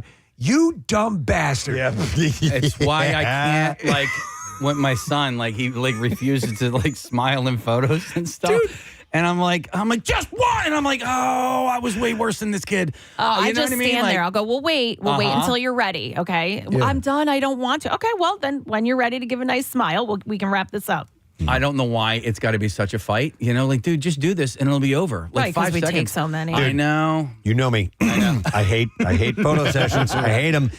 I don't mind my being alone because you know what I do? I listen to the photographer and I do what the photographer says. That's it. And when you have a group of people, 4, 5, 6 people, whatever, there are people that are not paying attention, they're talking, whatever. I'm like, where's Eddie? If we will just all listen to the photographer, oh my God, we will be done in mere moments. You should. I have so many pictures of family photos, adults now. And my mom is like this in the mid photo. She's like this.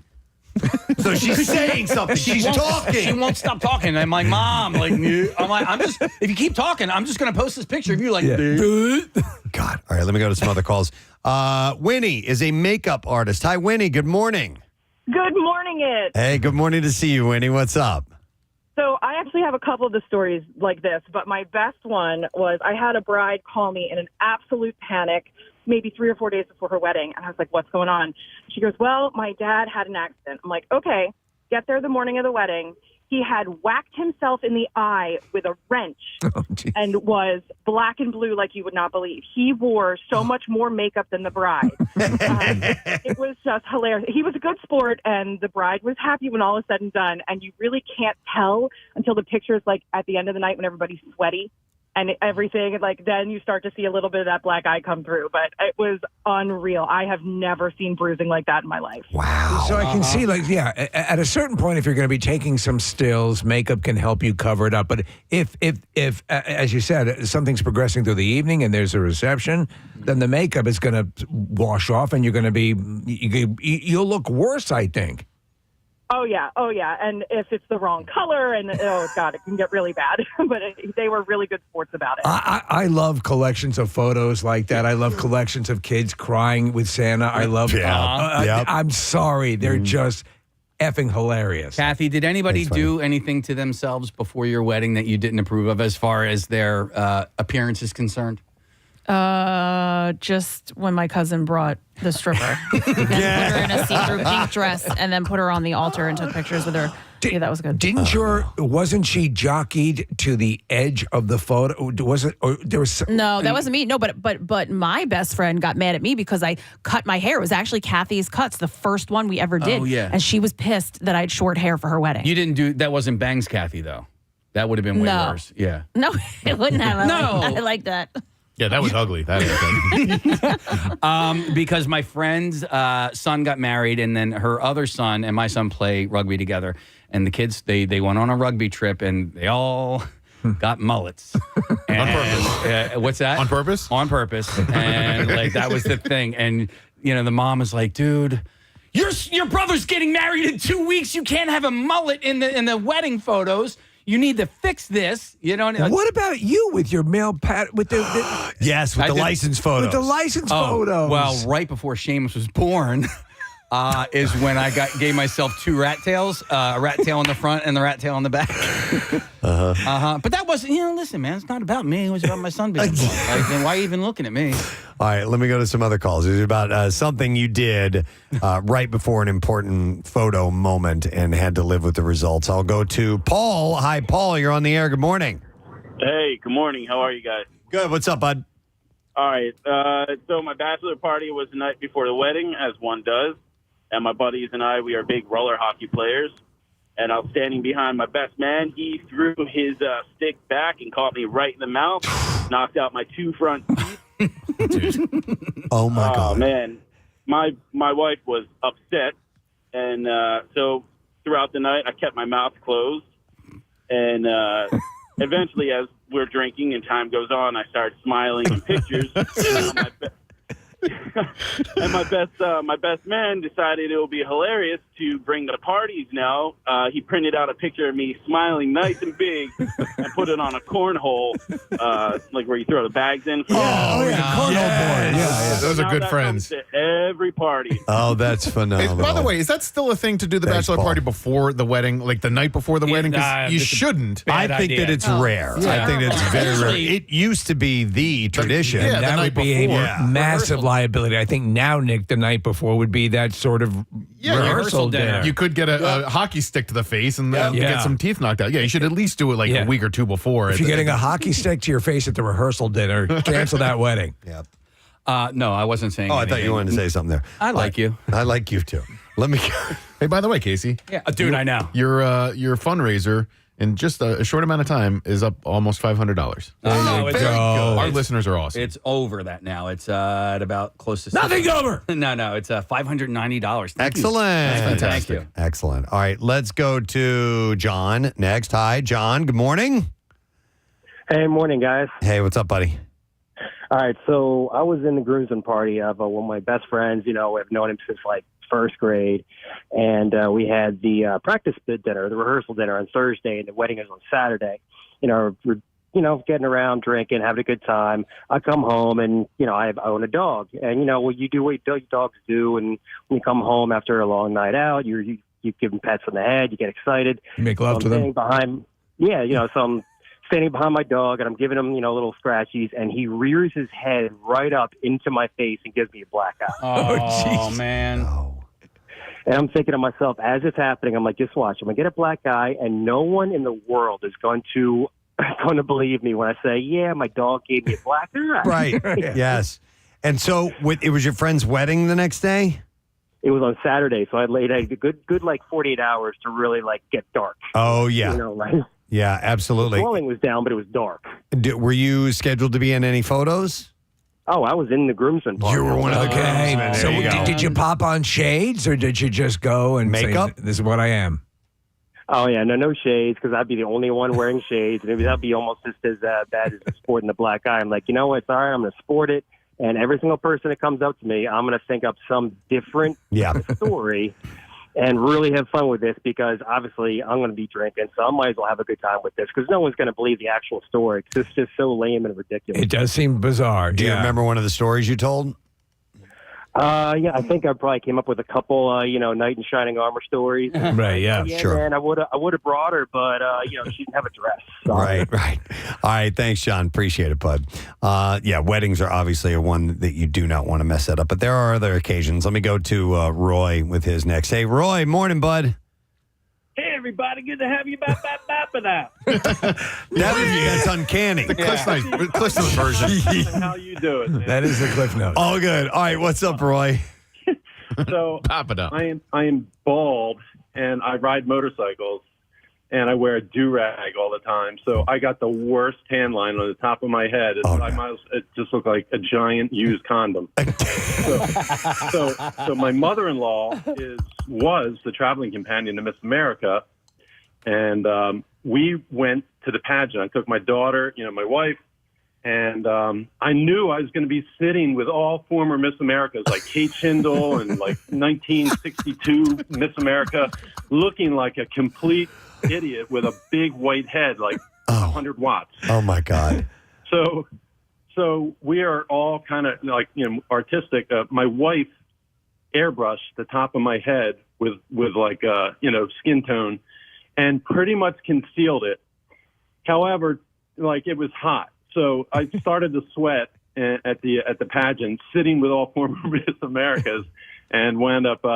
It started to reveal itself. Oh my God! So you must have looked like one of those old sticks of roll-on deodorant that had the ball on top, the white ball. That's great. That was me. Yeah, I love it. Wow, I in love a it. suit and a tie. Nice. All right, thanks, Roy. Appreciate it. That's hilarious. A sunburn is a good one too. I've got a few pictures, and it wasn't for any formal event or anything like that. But when we traveled several years ago to Hawaii with my friends, the Chapmans, the great story from that. But a couple of days later, we went out on the beach and all that, and I did not, or maybe we were out on the boat that day, and I did not wearing a sunscreen, and I mean I got red. Right. Red. And so we had a little captain's hat. It was kind of a goofy thing, and Rochelle wore the captain's hat. And I was either solid red or stark white in the places that weren't. So we were called Captain and Two-Tone Tennille. That's my nickname from there on out. I have pictures of that somewhere. I'll have to show you guys, but I got scorched. On spring break one year when I was in college, we were out in the sun all day and, got really tan. Well, I didn't change my makeup.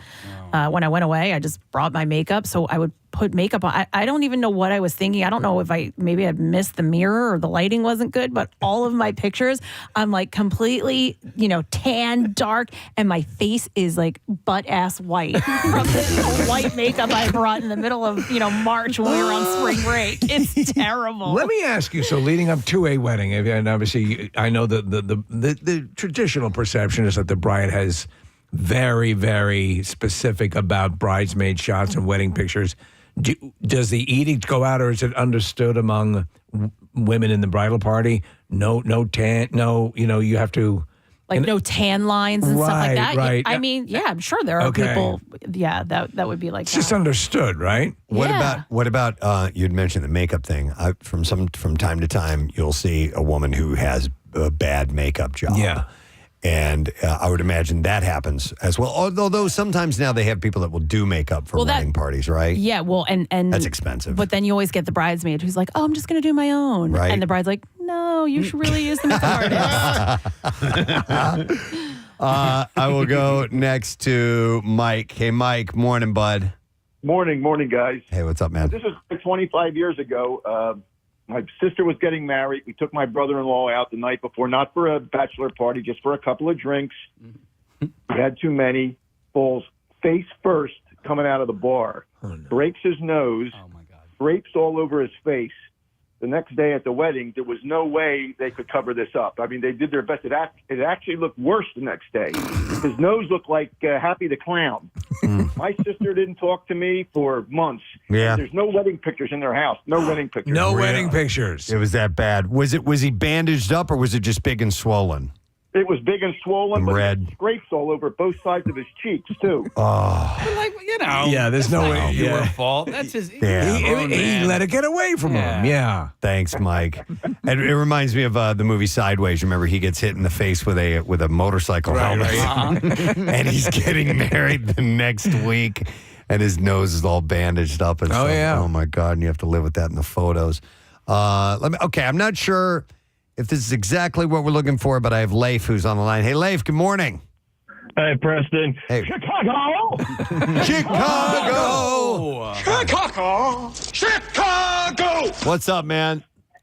So, way back when there was the Camden River Sharks, I was afforded the opportunity to sing the national anthem. Trouble was, 3 days prior, I blew out my knee. Oh, wow. So I had to do the whole thing on crutches. So that you managed to do it, yeah. And it wasn't like so. This is something like if you had lost your voice, right? So that you couldn't do it, but you could still do it. Your teeth missing. Yeah. Your teeth are missing. Didn't Mrs. Brady lose her voice right before the big and it Christmas? came back. Yeah. It came back. It was an incredibly inspiring episode. She sang at the church case. And did you sing successfully, Leif? I did. It was the first time that I ever been in a situation that large. Right. And it went off without a hitch, and it was a great day. Yours is a story of triumph. Thanks, Leif. Appreciate it. As opposed to missing your front teeth. Mrs. Brady lost her voice in an episode. I don't remember that. And so Cindy was. I think it was a movie. No, it was an episode as it well. Was an episode. Yeah, Okay. where she's supposed to sing at the Christmas. Yes. And she gets her voice back. It's like a miracle, right? It was a miracle. Yeah. And I think Cindy. I think was her prayers were answered. And then there was the one also in the movie where Mike Brady has he's been talking about how this building has not been built up to code and the building collapses and Mike Brady goes in to rescue the people in the building and they all gather outside and they all start to sing a cappella, church, spiritual songs. Wait, seriously? Yes, yeah. I don't remember that. He saved people from a crumbling building? He goes in, the building collapses because it wasn't built up to code. He wasn't a part of it. He wasn't a part of that. He had to walk away from the project because he certainly wouldn't be associated with something as flimsy as that, but it does collapse. He goes in, and they're like, we don't know if he's going to come out. And I think they, silent, and the whole crowd and the construction workers and the rescue workers, and they're all singing, and then Mike comes out. He's rescued. Wouldn't it have been great as just to go against type that it was his fault? Or the whole thing, the tragedy. How do you think I got the call? 150 people died. We have 6 kids going to college. You got to cut some corners every now and then. I'm sorry. Wow. People are going to have to die. Yeah. I have Jake next. Hi, Jake. Good morning. Hey, Gadzooks, guys. Gadzooks, what's up, buddy? God. So the day before my wedding, I developed a sty directly below my eyeball. Dude, that's the worst. No. And I had to go to the emergency eye doctor to get it lanced, and I had this big giant red mark. And it was just awful because, my wife's there. She's getting, my future wife, she's getting all her makeup did, and I'm trying to cover this all up. Luckily, I'm a photo retoucher, so I was able to. You were able to eliminate it in the photos. Fix all my photos myself. I wonder how often that is employed. I think now anyone basically with a phone can do some editing and remove Pretty stuff. much. So I do half of my editing on my phone. But. All right. All right. Good call in, Jake. Yeah. That wasn't. That was not available. Losing the a while teeth. back. Losing the teeth is a big. Getting your teeth knocked out or something. It's hard to work your way out of that one. Yeah. I have Heather who is on to share her story. Hi, Heather. Good morning. Good morning, Ed. Good morning to see you, Heather. What's going on? 4 days before my wedding, we had a massive snowstorm, 2 feet of snow. And the next day, I was going to help my ex-husband get out of the snowbank. I slipped on the black ice and broke my elbow. Oh. Right before your wedding. While I was on my way to pick him up, I called him and said, guess what? I just broke my elbow. He thought I was joking. I have never let him live it down that in my wedding photos to my second husband, I have a beautiful lace cast on. Oh, so you had to wear a cast during the photos. Cast for 5 days. Thankfully, my dress was strapless so that I did not have to postpone the wedding. But 4 days before the wedding and just shattered my elbow. I wonder if they sell or you can get white. Well, sort of like. Because people do get injured and they want to have something a little bit more ornate for their wedding, like a cast or a sling. Well, my orthopedic surgeon went through a whole entire box of ace bandages trying to find one that matched my skin tone. Oh, my God. And my mother had an old lace table runner that she actually fashioned into a sling. So I had the prettiest sling at a wedding ever. But, I want to see this. Yeah, it sucks, man. I will Casey, I will send you an email with my picture in there. All right. Thank you. Great. Thank you, Heather. Appreciate it. All right. We'll see you later. Yeah. Let's see. We have Dalton. Dalton on the line. Hang on. Do we have a Dalton clip to play for him? Somewhere? Be nice. All right. There we go. Pain don't hurt. Hey, Dalton. Good morning. Good morning. Hey, what's up, bud? Now, my brother-in-law was going through officer training school in Georgia. Okay. And essentially what happened was he stuck his face because they bring food out every morning to him, and it was right before graduation. It was a week. He was outside in the field for like a week. Mm-hmm. and he stuck his face underneath what he thought was Gatorade, but it turns out it was hot coffee. Oh my God. Man. And he had this Oh my massive, like Heath Ledger style, like scar going from the corner of his mouth up to his ear. Oh. And it was in all of his like graduation pictures through OCS and everything. And just this massive red line going from the corner of his mouth. He thought it was Gatorade. That's a Gatorade. That is not Gatorade. Oh my. No, it was not. God. Man. Oh, that's horrible. And that had to be painful as Had to hell. have been.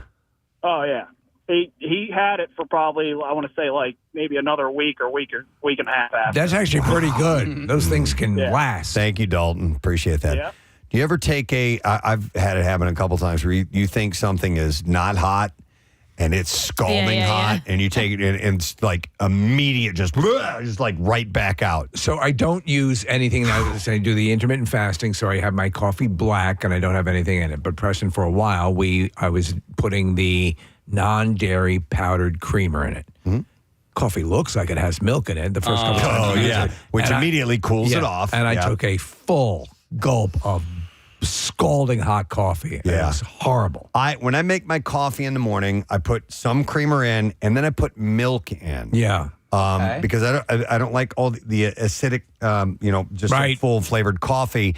And plus, I use it to cool it off. The cooling is the big part. And so a couple weeks ago, I pour it in the creamer, look in the fridge, no milk. Damn it. Whatever. So I put the lid on and I'm going about my regular routine and I'm heading out the car and I take a big old gulp of it because I down my coffee. Yeah. I just drink it straight up because it tastes so good with all the creamer in there. And it was way too hot. And I'm like, because it was in a cup with the lid on top. And I couldn't spit it all right back into the lid. It was too much in my mouth. And that was a joyous way to start the day, let me tell you. When you get those incinerations, and you get that flesh curtain that starts to come down from the roof of your mouth. Oh, yeah, that little flap you play with for the rest of the day. It's nasty. All right, well, thank you for your calls. Thought it'd be fun to share, and you certainly did. We are going to take a quick break. We'll come back in a second, and we'll share some Bizarre File stories with you when we return. So hang out for a few. Preston and Steve. Oh, no. Yeah. I mean, that's deceased dad. I mean, does the shirt at least still smell like him, or a little bit? Why have we as a society not ever entertained the notion of taxidermy when it comes to loved ones? You know, I heard it's illegal. I asked somebody once, like 10 years ago, and it's illegal. I've only seen it in foreign countries where they've done stuff like that. No. Yeah, you don't look healthy. Not by the way. taxidermy. They bury it. It depends on what place you bring it to. I know Maybe a guy. I can get it next time I come in here. Could you get a taxidermist that does people? I want to start talking to him on your show, and then I want to be left here in the Preston and Steve studio. If I die and you're still doing the show, I want to sit over in the corner with a drip bag from City Hydration. Yep. Can I tell you something that I noticed? Now, do you want it to be about what we're talking about right now, or just be something completely Can I get serious? different? Whatever. Whatever you want. Let's get serious. Well, I think it's great. People that there's a name for these people, and they're called 2 minute. They want to tell you how close to where they live is to something, and it really is a thing. These people that go like, "Oh, where I live in 2 minutes. I'm in Gulf Mills in 2 minutes. 2 minutes. I get to the Tony to my bridge 8 minutes. 8 minutes I get there. John, fill it in the background real much. 2 minutes. I go 9 minutes. 9 minutes. I get down there. 17 minutes. I'm in Cherry Hill. 17 minutes. I get to Cherry Hill. 14. I get 2 hours. 2 hours. I get in my car to Florida on a plane. I get on 16 minutes. I'm in Pennsauken. I'm in Pennsauken in 16 minutes, and that's door to door. I can get on a jitney, get to Wildwood, New Jersey, 1 hour and 7 minutes. There you go. Wow. It's true, though. There are people who do that. Wow, the bag's working. Yeah, thank you. I'll tell you what. Side note, it's about 20 minutes to City Hydration from here. Picture that bit. Dude, listen, my dad was amazing at that. So my dad drove a truck for a living. He he would say, "I'll be home in 7 minutes." He was home in 7 minutes. I mean, and it was never like He would just sit outside with the truck on. No, usually. God damn it! I made it in 4 minutes. Usually, people round it to the nearest 5 minute, right? So it's like, oh, I'll be there in a half hour. I'll be there in 25 minutes. My dad would be like, all right, I'll be there in 16 minutes, and it was always. And they drive reckless back then. If your dad wanted to be right on time, he'd kill the whole family. No, it's 8 minutes away. Turning hard corners. But I do want to say this. Please. Okay. I got nothing. No. Hey, how's the podcast going? My podcast got canceled. Thank you. I asked you not to bring it up for when I saw you in the hallway. The podcast is going great. I'm a fan. Is going great. Thank you. Thank you very much. I'll tell you, you're all right. I'll tell you. I'm getting my B12 bag. See the bit you just 2 minutes, 4 minutes, just John filling in. Imagine that, but with 5 band members doing that. It's overwhelming. You have a 5-piece band? I have 3. I'll have 3 instruments and sometimes 2 fillers, like just bongos and a tambourine, because for the bits. Like He has 3 guys, but some of the guys have 2 instruments, Preston. Thank you, bro. Who lives the closest to you? How many minutes away? What are you talking about? Well, I don't know. He's doing a recall. Todd, with the band, and I mean this is a total compliment, it's obviously rehearsed, but it seems like it's improv. Do you know what? Can I tell you something? I hope this is interesting to talk about on the radio, but people will know when they go see it. A lot of it isn't. Once, especially with John Brand Wagner, when he's with me, if he knows how to do it. Like you can ad lib more than you think. That's great. And they off the cuff. Just it's whenever I call on them, they're always there for whatever bit. It is a lot of fun having the band on the road. I feel like it's getting to do the best sketch. Is this what you've always sort of dreamed about? Yes, having this it's vibe great. where you have sort of a traveling review or like a troupe of just stand up with a band. It's like you get to play and it's fun. But anyway, how much more expensive is this? You got these guys got to stay somewhere. They got to eat. You got to pay them. You use a local. What I've learned, if John there is are just hostels one person, all over the country. He'll round up other musicians. Use a local drummer. You can always teach 2, 3 local people, and so you're just bringing one person with you. Should ask me, dude. I would have accompanied. Do you know that Preston is Preston? We kid you not. Preston is a sensational drummer. Well, but would you have wanted to do 6 shows? Not at all. Hell no. Right. No. I would have done one of them though. Well, you know what? You still can. I got a gig on Friday night already, but yeah, maybe we can fit that in. We'll talk. Well, listen, here's what I'd like to do. You'll do the Saturday. Oh, Freddie, I locked you. Saturday, you'll do both shows. I won't have it any other way.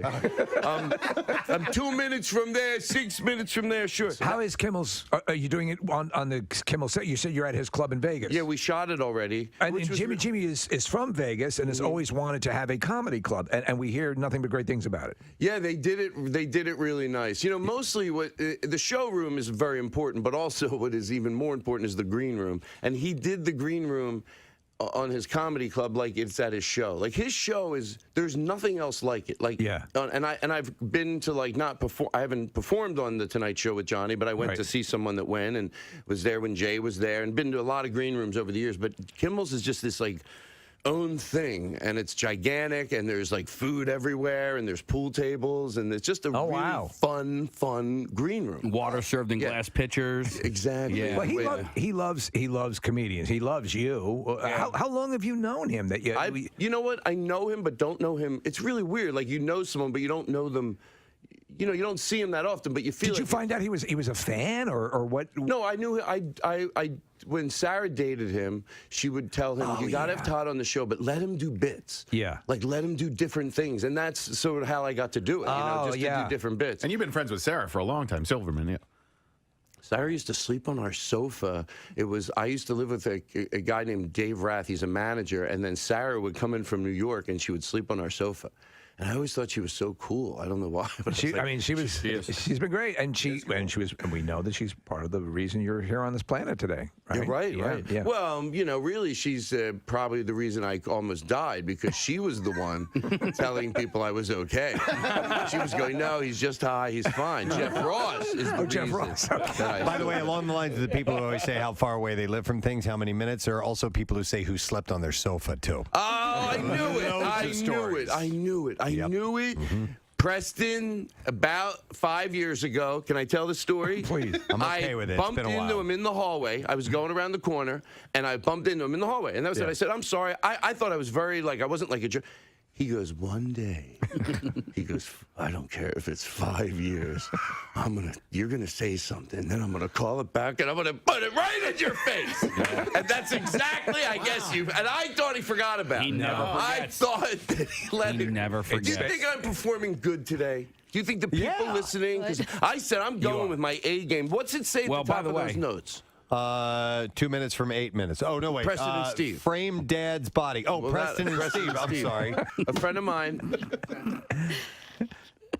he told his wife, he saw how affectionate his wife was with the dog. Okay. So he just said, maybe half kidding, he goes, why don't you treat me more like the dog? So, and now every time he poops in the house, his wife squirts him with a water pistol. Which, by the way, is a humane way.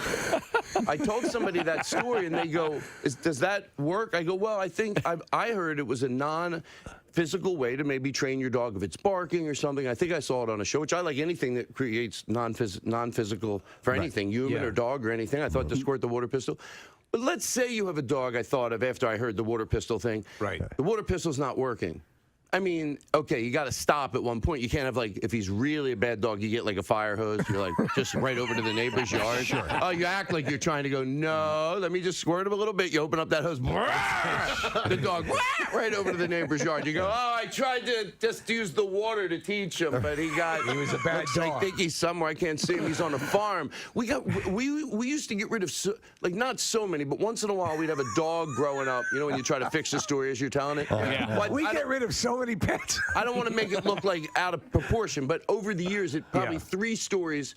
And me and my brothers didn't honestly figure it out till we were older. I didn't even know it was a thing. We had a dog, and it would always go to a farm. Oh, yeah, yeah. Oh, But the farm is put to sleep. Yep. Yeah. The dog, they put the dog down. They didn't want to break it to the kids. No, there's a farm out there that's got a ton of dead dogs. I think it's they kill it.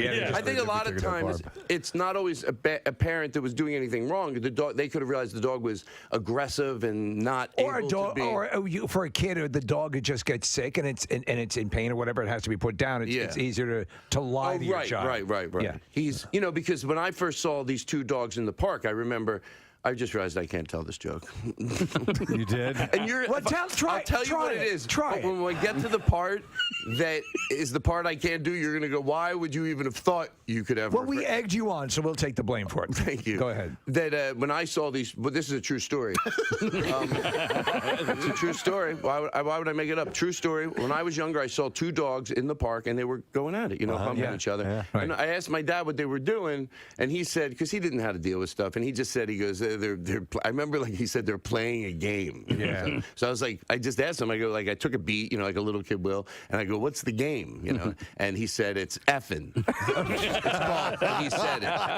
Yeah. Did you watch the Golden Globes by any chance? No, I did not. Oh, because Ricky Gervais, he did a little bit of a monologue, and he had gotten to a joke where, we'll get you a water. And he had gotten to a joke where just top off his bag. That's so weird that you need water, but you've got the saline going through your body. There. Did you hear what they said from No, City I wasn't paying Hydration? attention. So cleanly and brilliantly, she explained the difference between water that would make you thirsty and the hydration that would make you feel like I do right now. I feel like, can I tell you right now? I could bend steel. And I'm not thinking just, I'm not just thinking maybe I, thank you very much. All right, Thank you, Marissa. Have you ever been on stage and you thought better of a joke that you were about to tell and had to hang a 180 away from it? Yes, yeah. Okay. You know what, sometimes, you know what it will be? I'll be doing an old joke that I didn't realize, just don't. I have a different relationship with what I say that comes out of my mouth. So I'll be like, I'll think of an old joke, but then halfway through I go, oh, that's not nice. Right. And I just want to I'll just go, you know what? I don't need that joke anymore.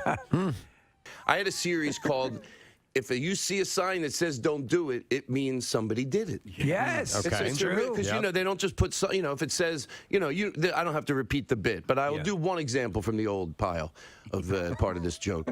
For instance, if you see a sign that says no diving in the jacuzzi. Yeah, somebody dove into a jacuzzi, which think about that. That's crazy. Yeah. A moron. Yeah. A moron. And I don't like to call people morons because if I'm so smart, why shouldn't I be so smart to just talk about people kinder? But I don't know the word for it. And by the way, I hope this guy probably had a dad. You have children. You have people that love you. Yeah. Who are you to go, I'm going to go dive into that jacuzzi? Yeah.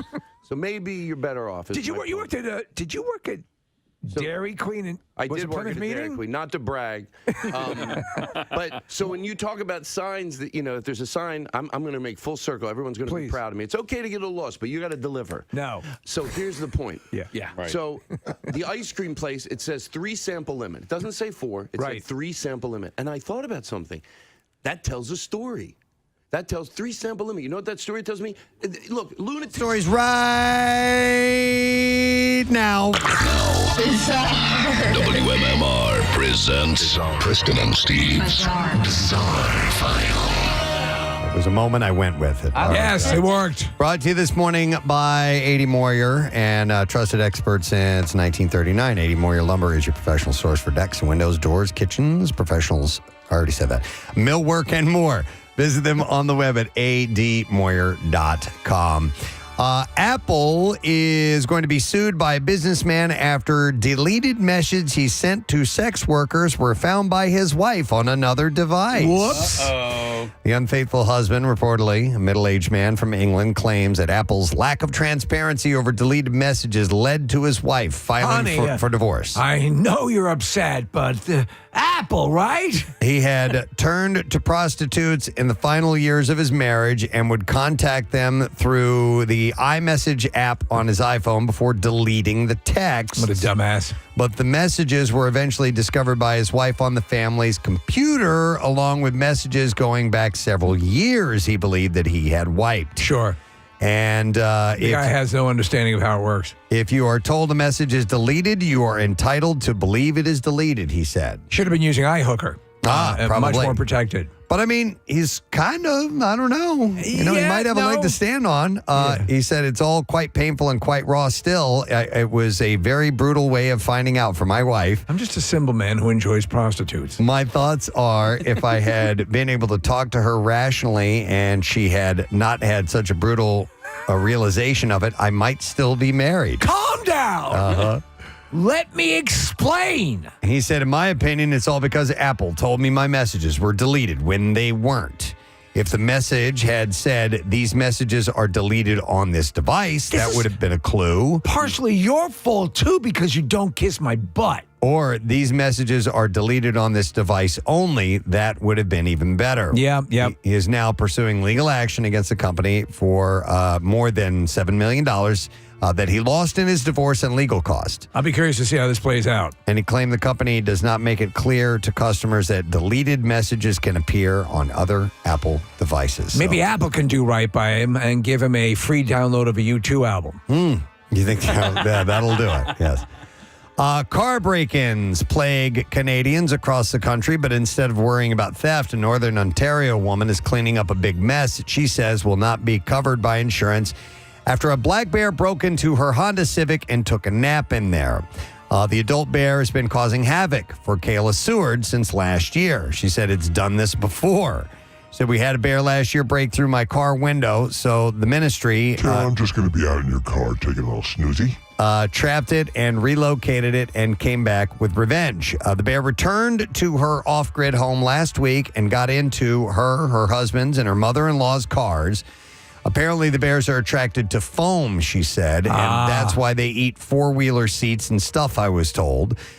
She said last week that her husband's car was being held open by his work gear, and the bear chewed the back seat before it left. And the 3 to 4 year old bear is confirmed to be the same bear from the previous year because of its tag, she said. We're looking at the damage they have on the screen here. It is extensive. She said it used its mouth and pulled the handle, and the door must have closed behind it. She said that she woke up by the noise around midnight only to find the large, sleepy pest sitting inside her vehicle. Because the bear was stuck inside, she said her husband bravely opened the car door and let it out. Thanks so much. Yeah.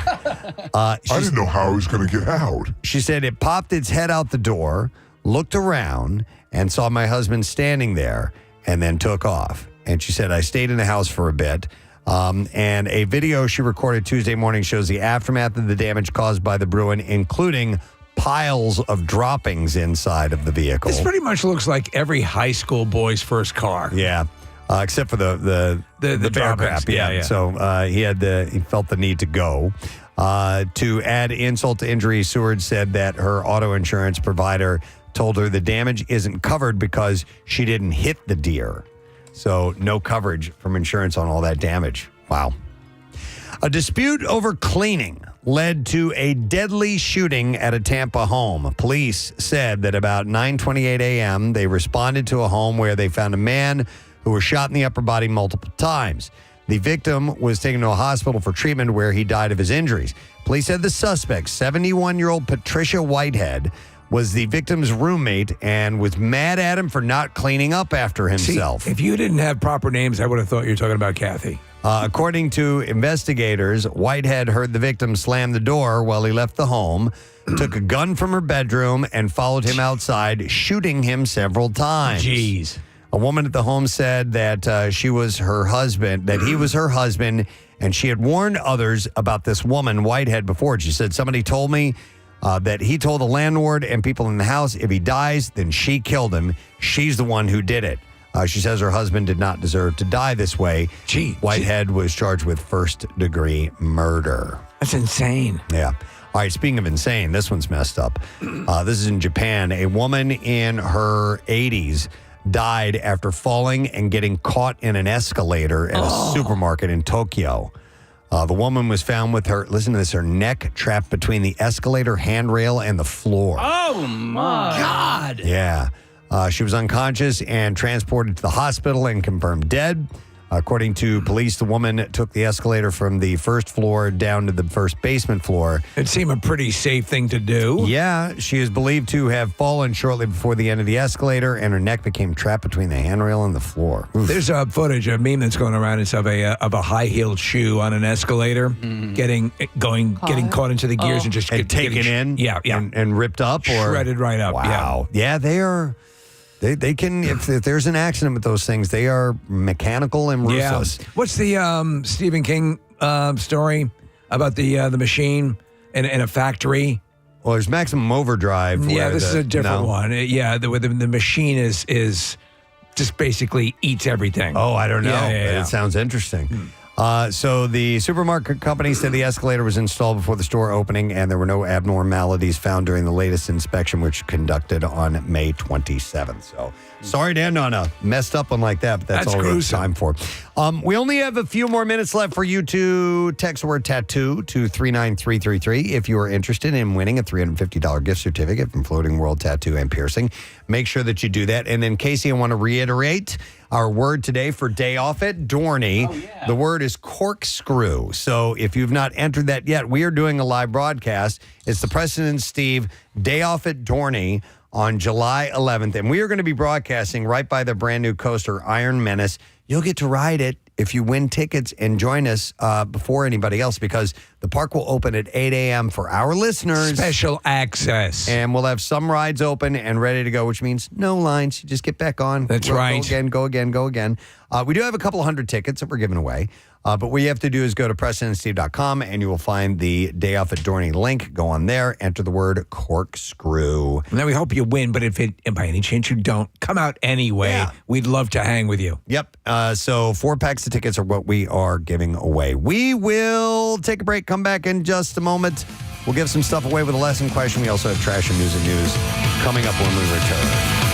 Forms. Yeah. So when I use the word lunatic, people might go, lunatic? Yeah, that means a lunatic. Anybody that would go get 3 samples is a lunatic. Look, you certainly have problem with boundaries. If you're going to go, can I taste one? Can I get another? Can I get a third? Is there any stopping you?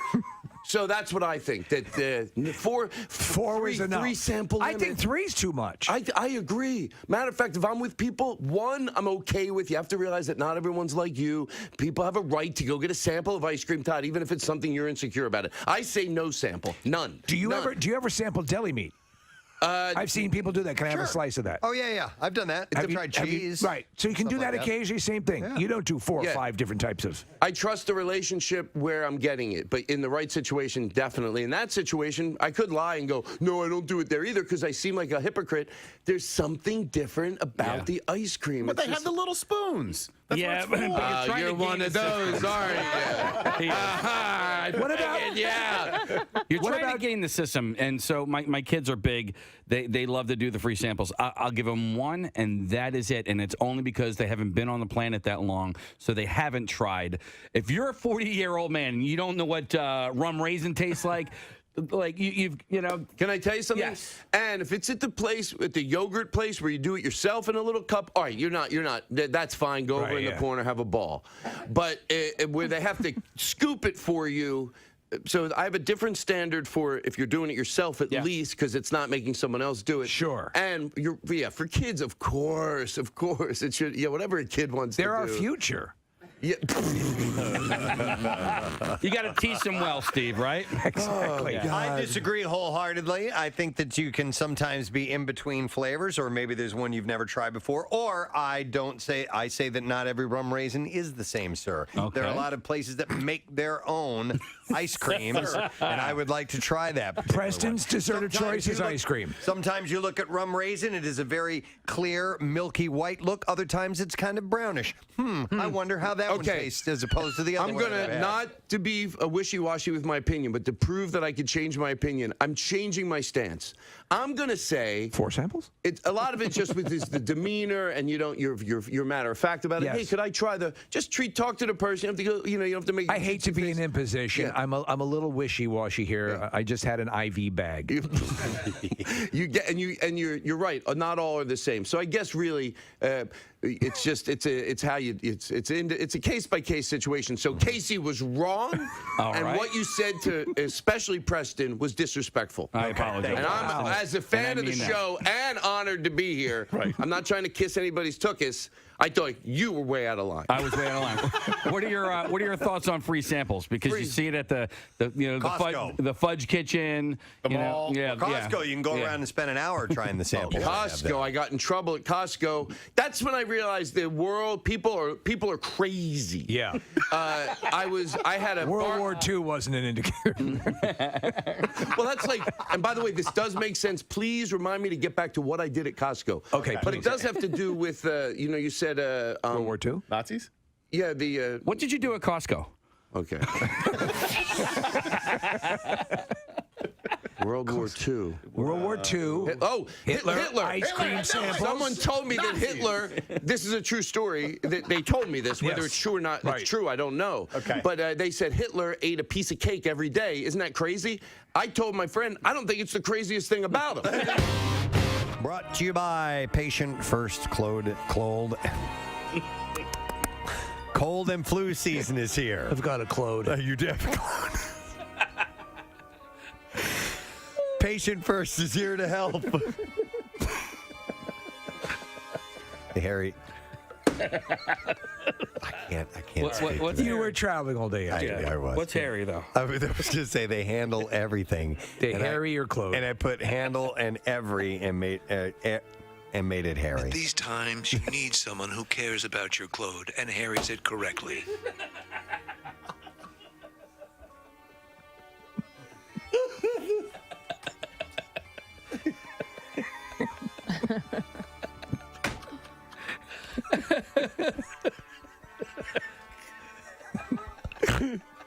I'm sorry.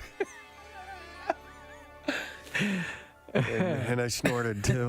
So we were chatting last night, and Kath shared a story with us about a friend who had a doctor's appointment, I think it was, Kathy? Yeah, it's like a televisit, a telemedicine visit. Yeah, we were just talking about, Zoom conferencing and all that stuff and maybe speaking to relatives and so on. And Framing a shot. Yeah, framing a so shot. that you're seen. My mom she's always laying down when I talk to her, and she holds, I guess, we have a thing called a gram pad, which is like an iPad, and she holds it down low.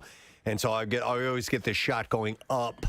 It looks like a looming, intimidating camera angle, but she only frames in part of her chin, and that's all that I see. So we're all coping with different. Yeah, you love them, and obviously the grandpad has been a godsend. But you would like to see the full face of the woman who gave birth to you. But listen to this. So Kathy's friend had a doctor's appointment. Yeah, she had a doctor's appointment, and it was, over the computer. And so she just assumed they would be like chatting and talking about, I guess, whatever it is the checkup was for. What kind of doctor is this? So the doctor was with her gynecologist. Oh, okay. And so she was trying to explain something to her. And finally, at one point, the gynecologist said, you know what, you're going to have to show me. Oh, my God. And so she took her pants off and straddled the computer. Oh, my Preston, God. though, she was at work. I was like, wait, back up. I was like, what? You had to show her? And she was like, yeah. She's like, listen, I've been going to her for years. Like, so it was okay. It was fine. So I even texted my neighbor who's a gynecologist, and I said, do you do this with your patients? And she's like, well, no, we don't. But she's like, I guess some people do. Well, okay, so so with televisits have become a thing, and the discussion is if this is going to be something. Dr. Mike seems to think it's going to be ongoing. Yeah, I hope so. Yeah. I to be really honest, do. If you can just go, I have this rash on my arm instead of driving across. Here's your copay now. Call in my prescription. Call it in. You got this. Yeah. And by the way, if you can clear waiting rooms and stuff for people with more serious things, that's a positive. Listen, it was more in the thick of COVID when things were a little bit more touchy, and not that it's gotten any better, but our fear of it was a little bit stronger a little while back, and so I had a teleconference with a specialist whom I would regularly go into the waiting room and wait minimum hour and a half past my appointment schedule, and this one. Right on time, done deal, in and out. It was so easy to do. If you can do it now I had to show him my butthole. But other than that, it was okay. Now hold it up there. Yeah. But I would say this then, right? If you're going to call your gyno, and this is the one who is. Maybe call on your phone for ease of use. So you can hold it down, right, Preston? Because right. It's harder to put your iMac up to your cooter, right? Oh, my God. I mean, to me. I think it was just jumped over it. I'm not going to ask what was the issue, but did it get it done? Was it, oh, yeah, I see it right there. Yeah, it looks like Idaho. Oh, right. Like, I don't know. I didn't go further into the conversation. I was just shocked that. How did that get in there? She actually had to do that. Steve, like anything else that we've seen in COVID times, we've seen some industries have had a boom because there's now demand, maybe like at-home stirrups and stuff like that. Why not? Yeah, absolutely. Could end up being an industry. Time for my appointment. Absolutely. You know what you do? Just take the Casey, you're a cyclist. Just get on your bike and put them up on the handlebars. You could do that. Hang on a second. I want to go to Carl. Carl, you're on the air. Good morning. Hey, what up, oranges? Oh, wait, no, you're triangles. Wait a minute. What was that from? What is that from? It was me. When Casey was talking about that dumb Cracker Barrel game. Oh, that's the game. What's up, Carl? We always mess up our shapes and colors. It's all good. Yes, yeah. So I had what I thought was a weird bulge in my belly button area, and I thought, this is kind of weird. I should tell a nurse. Like, my sister's a nurse, and she said, you have to send us a picture and we can look at it. So I'm like, how am I going to take a belly button selfie? I work in a machine shop. Yep. So I'm standing there with my new phone, like with the camera facing me, holding my shirt up with my chin, trying to take a picture in the middle of this welding machine shop. And my boss comes over. He goes, am I disturbing anything? I said, no. I said, I'm just trying to take a picture of my belly button, which was an even dumber response because I should have just said, hey, I think I have a hernia. Mm-hmm. So, I got the right angle. I didn't have to straddle the phone, thank God, but they did wind up sending me to the hospital, and I did have an umbilical hernia. Wow. So it worked. It ended up being the thing that needed to be done. Okay. You should just told your boss it was for your OnlyFans page. Yeah, I know, right? Yeah, belly buttons only. I had to have emergency surgery. It was like my belly button, so it saved my life. No, so there you go. So and that saved you the time. They could diagnose it right over there and get you in for something more serious. But still, I guarantee you, there are people who, inopportune moments, the door opens up and you have the iPhone up your ass. Right. What is this, Doc? Here's a text that says, I almost broke my penis having sex. We've heard of that before. And had to do a Zoom call and show the doctor. It was awkward at first, but she's seen many penises, he says. But it was his dentist. No, but that's rather common. And if something like that could be taken care of, you know what? Would you feel? Let me ask you. You're in the privacy of your own home. Would you feel even more comfortable in the confines of your own home? You're not in a doctor's office. I think that the fact that they might be, what might be in the back of someone's mind is this being recorded? Totally. Yeah. And can somebody else get their hands on this type of thing? Of course it's being recorded. So, listen, I've gotten used to dropping trow and letting whatever doctors need to do whatever they need to do. And I never look forward to it, obviously, but it doesn't bother me now, but it may have. Counting Crows on 93.3 WMMR. Mr. Jones, it is 12 minutes after 10 o'clock. A Tuesday morning, Preston and Steve, which means Tattoo Tuesdays, so running out of time for this, but you can text the word tattoo to 39333 and quite possibly win a $350 gift certificate from Floating World Tattoo and Piercing. Which we will give away momentarily. They're on South Street, 1729 South Street. If you've never been by there, you can also check out their artwork samples at floatingworldtattoos.com or find them on Instagram as well. Let's give something away, shall we? The lesson question, we have a pair of tickets to see Santana and the band we just played, Counting Crows, together. The Oneness Tour, which is Friday at Freedom Mortgage Pavilion. The question that we'll ask this morning is, who wrote the 70s hit, How Deep Is Your Toilet? 215-263-WMMR. It was about 7:30 when this was mentioned. Who wrote the 70s hit, How Deep Is Your Toilet? 215-263-WMMR. Let's find out if you know. Call now. The trash business is a gold mine. 93.3 WMMR with Preston and Steve's Hollywood Trash. Brought to you this morning by College Ave, and you can build a private student loan that keeps pace with your family's budget and your goals for your student's future. Go to collegeav.com. What's up this morning, Steve? Well, Khloe Kardashian reportedly offered up brother Rob Kardashian's sperm to assist a girlfriend who was looking to have a baby. The friend reportedly passed on Rob's sperm, explaining that she wanted a human being. Oh, my God. Hey! Sandlot star Tom Geary, who played Smalls in the movie, got arrested for vandalizing a neighbor's Jeep and then threatening to, quote, come back for him. Responding police say they couldn't help but get nostalgic hearing actual screams of "You're killing me, Smalls." Oh, my God. As per Mayor Eric Adams' request, Diddy has returned that honorary key to the city after news came out about him assaulting ex-girlfriend Cassie Ventura. In a twist of irony, Diddy quickly returned the key, saying the only thing ever used it for was to assault Cassie Ventura. Oh. And that's your Hollywood Trash. All righty, we're looking for the answer to this. Who wrote the 1970s hit, How Deep Is Your Toilet? 215-263-WMMR is the number. We will go to Dan and see if we can get that answer. Hi, Dan. Good morning. Yoo-hoo! All right. Yoo-hoo! Dan, who wrote the 1970s hit, How Deep Is Your Toilet? The Bee Gees. Yeah, of course. Hang on, Danny boy. You get to go to this show, Santana and Counting Crows, the Oneness Tour, Friday at Freedom Mortgage Pavilion. Tickets are on sale now via Ticketmaster. Now, Preston and Steve's Music News on 93.3 WMMR. Yeah. Brought to you this morning by Cool Cars for Kids. You can experience the roar of Jaguar legends at the 7th Annual Philadelphia Concours Classic Car Competition. Wow. On June 23rd at the Simeone Museum. And for information, visit coolcarsforkids.org. So I only have one story, really, today. It was a little light in music news.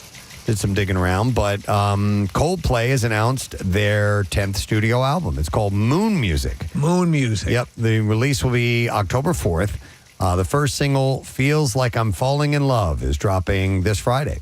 It's produced by Max Martin, known for his work with top artists like Britney Spears and Taylor Swift. That seems a little different. Yeah. This album follows their 2021 release, Music of the Spears. I was big into them for their first 3, maybe 4 albums. And Coldplay, you're a massive fan. Yeah, and What I happened? I just fell off. They have taken I wouldn't even necessarily say it's a musical turn, but I don't know. They More maybe it's gotten poppy? more poppy. And did you go to that last concert? The one at the Link, I did not. The last one I Yeah. saw was at the Farg. I went to that one, and it was supporting the Music of the Spheres, and that's the one where they did the songs with puppets. You guys remember that? Mm-hmm. They toured, and their puppets were part of the stage show. They were part of the performances. It was just weird. It was just a little bit different. And I agree with you, Casey. The last record, didn't really get into it. That seems weird. Just holding up his hand, doing little draw lips.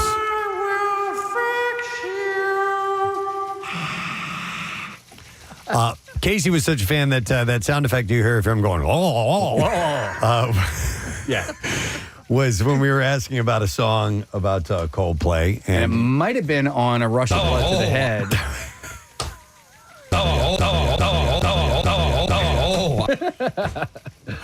And I was a big fan of that album.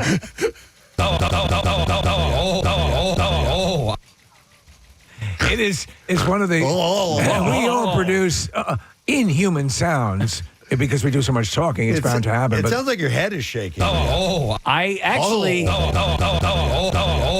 I feel like I remember exactly where we were. It was Y100 in Conchi. I can remember seeing you visually. You were moving to the mic. Yeah, because I was behind Preston because we had AOL Instant Messenger, and I would man that. And so I was behind Preston over here, but my mic was over there, and something was brought up. I don't know if you were inviting me into the conversation. We were talking or not. about something, I think, on the album, Casey, on the way the On the action album cover on the or album something. cover.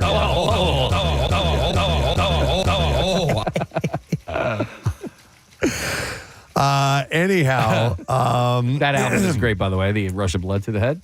So the band, which is known for their environmental efforts, has made Moon Music their most sustainable project yet, and each vinyl copy will be made from 9 recycled plastic bottles, significantly reducing carbon emissions in plastic production. So that's pretty cool. They're both on the same page. Yeah.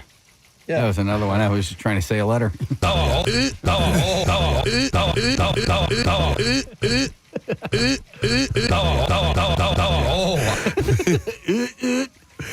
The album can be... I need a song where the is the beat. Yeah. Wait. Hello.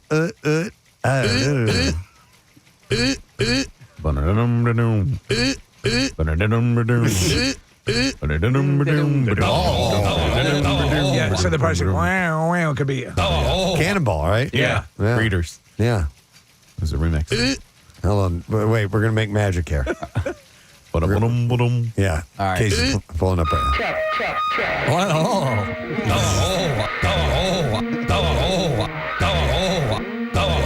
Wait.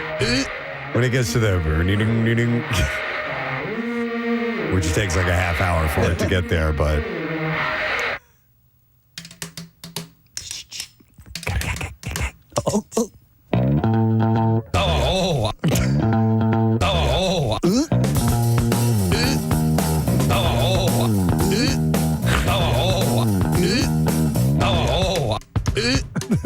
I love it.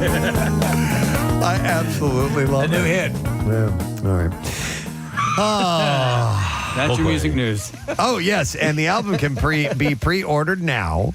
and will be available in various eco-friendly formats, including the Notebook Edition. This is printed on liverwurst, which features Chris Martin's original studio notes and illustrations as well. The new music is going to be printed exclusively on liverwurst.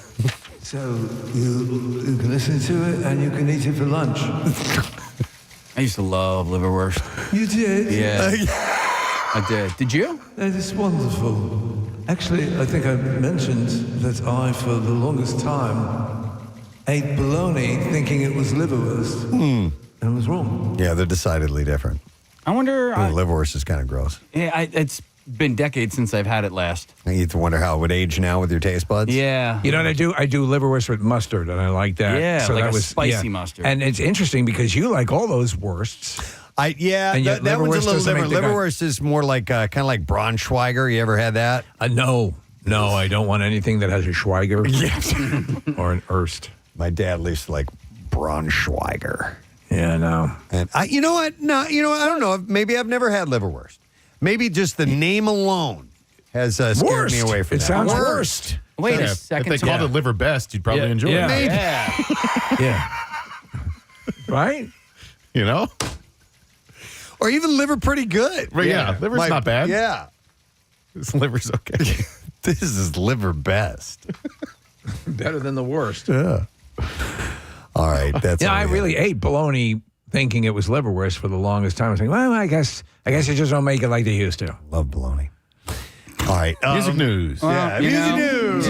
He doesn't stand for baloney. All right, we're gonna. Why? Yeah, I just want to thank anybody and everybody that donated. I had mentioned a little while back that I had literally $0 raised for the Bend to the Shore. Literally. And now we're at over $1,000 raised. $1,015. And I want to thank, listen, I'm going to thank a lot of people online, but publicly, my friend Greg from Mainline Armory, and they're a client of the radio station. I want to try that place. Yeah, they donated $300. Whoa. So thank you so much to Mainline Armory. Wow, that's phenomenal. Mm-hmm. Good for you. All right. And good for the liverwurst. Families behind the badge. Families behind the badge. Which is and liverwurst. Which could be liver best. All right, we're going to take a break. We'll come back in a second, and we will wrap up this here program. So stay with us. Another age. I think for me, it represents a whole new possibility. As you said, Preston, if you go and you show and you're sitting in the office for an hour and a half, and you have a time, and you've got things to do during your day, and so what could be done in 10 minutes takes 2.5, 3 hours. To me, that's a win. I'm wondering to what extent it'll be, because when you go in for almost anything, a couple of things they almost always do are weigh you, check your temperature, just to get a basic vibe on your overall well-being. So I wonder if they're able to, when we return to normal, if they would be able to overlook those couple of things. You know what I mean? Well, there are things now, by the way, and this is part of where the industry is going, and I saw an article on this where you would actually have, whether it be through your Apple Watch or your phone, or you'd take your temperature. It would send the data to the doctor in real time, and your vitals, your blood pressure, however, even like a remotely controlled cuff or something. Be cool. That'd be able to do it. So yeah. In order to skip the hassle of going to the doctor, I'd be happy with that in a heartbeat, Listen, man. what if you had something that had to be removed and the doctor talked Rochelle through it? Oh my God! Would you? Right? Would you be up for that? I would have complete confidence. I mean, she's so good with the YouTube stuff. Here is a text that says, I have eczema on my hands, which is fairly new. I couldn't control it and did a Zoom meeting with my doctor, and he said, I don't think it's staph. Which triggered me, so I went. No, I think they might have said, I think it's staph, which triggered me, so I went to a dermatologist and did indeed have MRSA. Wow. Whoa. So they had seen that. Wow, okay. I mean, that sometimes that's all it takes, but the notion of someone straddling their computer. I mean, seriously, I couldn't get over it. I was like, really? Well, are there USB cameras that you can, maybe you want to have one at the ready. If you're calling your gynecologist, Well, wait, no. A little ring light that attaches to your thigh. Steve, no, that's what I was going to say. She goes, well, I do have the ring light set up anyway for when I do, conference calls and stuff like that. She's like, so it was there anyway. So she had a light. She literally shined a light. Yeah. I guess you do. You want to know what's wrong with you? Then I mean, all right. Can you the microphone? Could you please make sure that's inside there? No, I'm losing signal. If there was if I had to do this, I would have to try and create like a perspective that made everything like look bigger, or maybe. Are you getting it all in the frame? Because I got a whopper here, Doc. It would have to do something where, like an anamorphic lens. Yeah, or all right. So you know how, like, if you're trying to take a picture of evidence, and you don't know, like you lay a dollar bill next to it, so it gives it perspective. So here's what you do, Case. When you're going to your urologist and your junk is being displayed, get the people who take the pictures of the houses for Zillow. Yes, they always make them look much bigger. Yeah. No, Case is going to go out and he's going to buy a dollar bill that's a third the size of a regular dollar bill. See? Just make sure like your hands aren't in the picture too, because then you look like you have these huge, giant hands. Do you ever see like the guys who hold like the TV remote up against their junk, like and like come on. But they should market all sorts of ultra tiny, and you use like a little doll hand to hold it. Right. Miniature tennis racket or something like that. Oh my God, I'm so big. Little Women star Florence Hughes is shutting down criticism over the age gap between her and her boyfriend, Zach Braff. She's 24, he's 44. That's 20 years. And here's how it went down. She posted a shot of herself, and he commented with a princess emoji, and a follower remarked, "You're 44 years old." And she responded, "And yet he got it." There you go. That's awesome stuff. Wow. I love that kind of byplay on social media. And yet he got it. And yet he got it. Wow. I'm in Little Women. I'm so little. Zach Braff. Let's see. Little Women already did that one. Women, you came back. You made a mistake. I did. It's okay. Little Women make mistakes too. Let's go over Vanessa Hudgens. She gave recent ex Austin Butler a taste of what he's missing on Instagram. Oh yeah. Okay, so help me out with this. Okay, anything on Instagram is awesome. She posted a series of shots of herself in a suit. In like a three-piece men's suit? I don't know. Yeah, sure. We'll go with that. Writing Thirsty Thursday. Y'all, LOL. I don't really have many picks that qualify, so not sure how long this will last. But for now, we wet. We wet? Damn. We wet. Sopping wet. Thirsty. Yo. Thirsty. Did she hashtag it Thirsty Thursday? Yeah. We wet. We wet, man. We wet. Buckets of girly juice. It's just, she's just saying, that she's thirsty. Yo. To all the boys out there. Does that mean thirsty as in I need something to drink? No. Thirsty for sex. I need something in my mouth. Yeah. That's not food. That's not food. You didn't have to go to oral. Well, I mean, listen, I just assume that's how you get things started. Yeah. That's how you get the thirsty train rolling. It's very generous of you. Yeah. Did anyone find this picture of her? She must have posted it on her stories because it's not on her. All right. feed. Well, she wasn't that thirsty then, if she didn't want to. She was only temporary. She was thirsty for 24 hours. Let's just say she was peckish. But let me run that quote by you again. Okay. Y'all, LOL. I don't really have many picks that qualify, so not sure how long this will last for. But for now, we wet. We wet. Nice beaver.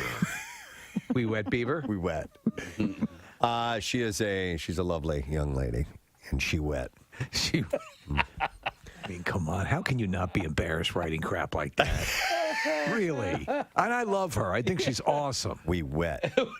She posted a Thirsty Thursday post 2 weeks ago as well, so she's been thirsty for a while. Really thirsty. Or she just gets thirsty on Thursdays. Yeah, that's it. Well, she's on a special diet where you only drink on Thursday, and I mean that's the only liquid you consume for the whole week. Right. So you're slowly dying throughout the week. Can't wait till Thursday. I'm so thirsty. I'm so thirsty.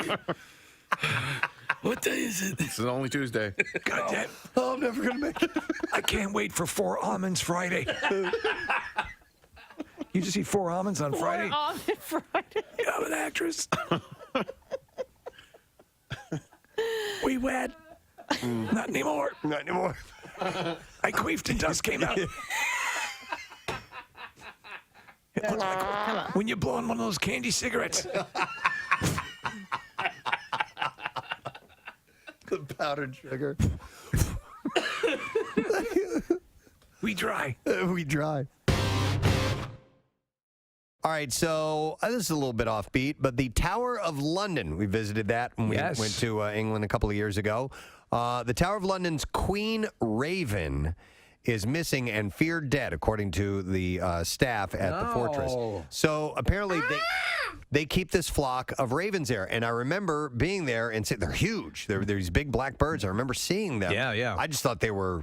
That's why they just kind of, flew in and hung out. But apparently they have a... They cultivate them. Yeah, they I was going to say they grow them there. They grow them there. But they... Do you have any of those raise crow them. seeds? The tower usually has 6 ravens at any time. And according to legend, if they ever leave... MMR rocks, breaking the habit, Lincoln Park. And we are coming to the end of our show today, 10:31. Let me see let's see what the temperature is right now. Do you have that, Case? 81 degrees. 81 degrees? All right, going up to like 92, somewhere in that range. And heat indexes, or indices, I guess. Yes, is how you're supposed to say it. indices. The indices. That's where the fishes live. Indicate that it's going to feel like triple digits over the next few days. So, with the humidity and sun exposure, direct sunlight exposure, and all that stuff, it's going to be toasty. So Thursday, the hottest of the days? Friday. 97. Might be an afternoon thunderstorm, so we'll see if that changes things up a little bit. But yeah, it's going to be a tad bit on the gnarly side. And you said at the shore it's going to be 51. No, but it's going to be like 78, 80 degrees. So that's quite fantastic. It's a beautiful thing. I would like to reiterate a little bit of information that we passed along earlier this morning. We announced the totals for the I Bleed for Preston and Steve blood drive, and you came through in huge fashion as 1,117 units of blood were collected. Come on, that's amazing. It was big. It was very, very big. And thanks to the American Red Cross and the staff and volunteers, Live Casino and Hotel Philadelphia, the Greater Philadelphia Expo Center at Oaks, Neumann Media at Neumann University. Window Nation, they give us all those sunglasses to give away. Mini Melts were there, Everfresh juice and juice drinks. And just all, obviously... Pierre and Brent and Jackie and our entire staff. It was great, but most importantly, you, the donors who came out and made the whole thing happen. That we can't do it without you. It wouldn't happen without you. Period. So it was amazing, and we're very, very happy. And we'll get set for next year. But donate when you can. Please donate when you can, because they absolutely need it now. Pierre Robert is indeed here in the studio. Hello. And yes, congratulations. I heard great things. Somebody was saying yesterday that they thought the blood drive had been hugely successful, but I didn't know the amounts. So today's the first time you announced it. Yes. Yeah. Damn very good. Very, very cool. So congratulations on that. Thank you. Before we go further, I have a little present. A couple of months back, I was gadgeting around on the box. Yeah. And I stumbled upon this canvas art project. And they have this interesting black and white canvas print thing. And it's a street sign, essentially. And you can put anything on it that you want. So a lot of families put... the parents and the kids and the birthdays and the names, things like that. Right, on the street signs? Yeah. And so I thought, God, that'd be great for our artwork in the station. So I got one that I've already installed down the hall, you may have seen. Yeah. That's got Preston and Steve and Pierre and Brent and Jackie and everybody. And so it's a street sign with the different streets going in different directions. Really cool looking. Then it occurred to me, well... I should have one for Preston and Steve. Oh, and so, look at that. I got one that has you guys on it. So we got Preston, Steve, Casey, Kathy, Nick, Marissa, Connor, Kyle. Yeah. And everybody is featured on the giant street sign with the clouds behind, and as with any municipal Isn't that cool? area, some streets occasionally get let go. Yeah, yeah, right. And so I'm going to put this down. Marissa found a spot for this at the end of the hall. Wow. That's really cool. That is terrific. Yeah. What is the name of the group, the company, or do you know? It's called Canvas Art Project or something like that. It's a really nice look. It's a really cool look, although when it arrived, it was broken, so I had to actually have Gail come in and put a new frame on it. But it actually still comes out great, and it looks really cool. So beautiful. It does look terrific. We appreciate that. Can folks see this on the YouTube? Yeah, on the tuber. All right, so and there it they're is. they're sending their love to Kyle, which is nice. Oh, cool. Yeah, the YouTube community is a big supporter of Kyle, which is great. Oh, cool. And Connor and the rest of the crew. Yeah, but for we sure. got President Steve, Casey, Kathy, Nick, Marissa featured on their own street sign or street poster, whatever you'd like to call it. That like the green one would be perfect for that, or anywhere. Well, we had anywhere one you spot. want. Marissa wants it at another spot, so All we right, can put whatever it you at guys the end want. of the hall. Yeah. I love it. We can rotate it too. I love it. I love the other one that you have because as soon as I come in through the kitchen and that's the first thing I see when you open up the door. It's beautiful. Well, when you come into that entrance, you come down the hall, and it's the DJ frame. So it's the Preston and Steve, Pierre, Brent, Jackie frame. So I moved them over so you'd see Preston and Steve on top, Pierre, Pancake, Brent, and Jackie. And so that's in one collage. And then I said, wait a minute, I could do more. Yeah, no. Honestly, I thought that's the one you were bringing in. I didn't realize this was ours. Too. What happened to the Bill Weston one? There was a frame with Bill. I took that down. Okay. He had his time. All right. Yeah, that's nice. That's nice. Move along. Nick, gone and forgotten. He love served him. his purpose, really. We love Bill. I will find another spot for him. I mean, the thing about artwork, any artwork, is the longer it's up, the less you see it. It's like the Pharaoh's dead. Tear down that pyramid. Yeah, right. Well, not exactly that, but I mean, these aren't exactly the pyramids. But we have a lot of art here. No, they're and great. I have a lot more coming in. We should get one for Chuck at some point because I mean he's been here forever, you know, and started when he was super young, you know, as a glorified intern, and now is our boss. So you know, Bill got one for sure, and Chuck probably deserves He one needs too. to retire first. Chuck? Yeah. All right. We can't have him retire. Yeah. No. Chucky D'Amico, as Jackie calls him, Yeah. our secret weapon. Anybody with a name that can be turned into a Y, you know, I'm surprised he doesn't call you Nicky. Occasionally he does. Okay. Yeah. Or Stevie. Yes. Or Prestony. Pressy. Yeah. But it was once, he said, Johnny DeBella, and I stopped him. I go, don't ever say that again. And he said, well, why? I said, because he hates being called Johnny. And you might want to ask Chuck if he wants to be called Chucky. Yeah. And he'll call John Mellencamp. He'll call him Johnny Cougar and go, don't say Cougar. Right. It's John Mellencamp. But Jackie has his own unique vocabulary, and God bless him for it. That looks great, though. Love it. This will hang in residence, and soon I'll take a camera around and do some artwork stuff. Awesome. Yes. That's very soon cool. means somewhere in the next 6 to 8 months. Something like that. All right. But can we squeak a word or letter out of you? Here we go. Preston and Steve on 93.3 WMMR. Now, the Daily Letter. All right. The Preston and Steve Show is brought to you today by the letter Rock. Oh, sorry, R. as in rock. Rock. All right. We're going to give away a 40-inch deluxe beach buggy cart complete with chair rack and side carriers. It's from Phoenix Coachworks, and they're the makers of the Phoenix Beach Buggy. The only beach cart that you will ever need. You can get all your stuff at the to the beach with ease. Just visit Phoenix Beach Buggies. PhoenixBeachBuggies.com to get yours. That's buggies spelled with a Y, mind you. Before we find out what Pierre's got going on, let's do the Tattoo Tuesday prize because we've gotten people on board all morning long to text word tattoo, and we now have a winner. $350 gift certificate from Floating World Tattoo and Piercing goes to Chuck Katolka. That's it, yes. Chuck Katolka. Chucky. who's from North Wales, Pennsylvania, and he's going to get that from Floating World Tattoo and Piercing, and you can find them at 1729 South Street in Philadelphia. Or artwork samples available at floatingworldtattoos.com, or check them out on Instagram as well. What is on the show today? On this award-winning broadcast, today we'll have Workforce blocks of Bush and Shinedown, and of course, Sir Paul's birthday. So a nice big block of the Beatles, and it's Double Shot Tuesday. Love it. Thank you, Pierre. And I want to thank our sponsors. The Preston and Steve Show is brought to you today by Duncan. Preston and Steve Show runs on Duncan. Also brought to you by Acme Markets, fresh foods, local flavors, and by Hershey Park. Hershey Park is calling your name. Save on tickets now at hersheypark.com and visit this weekend.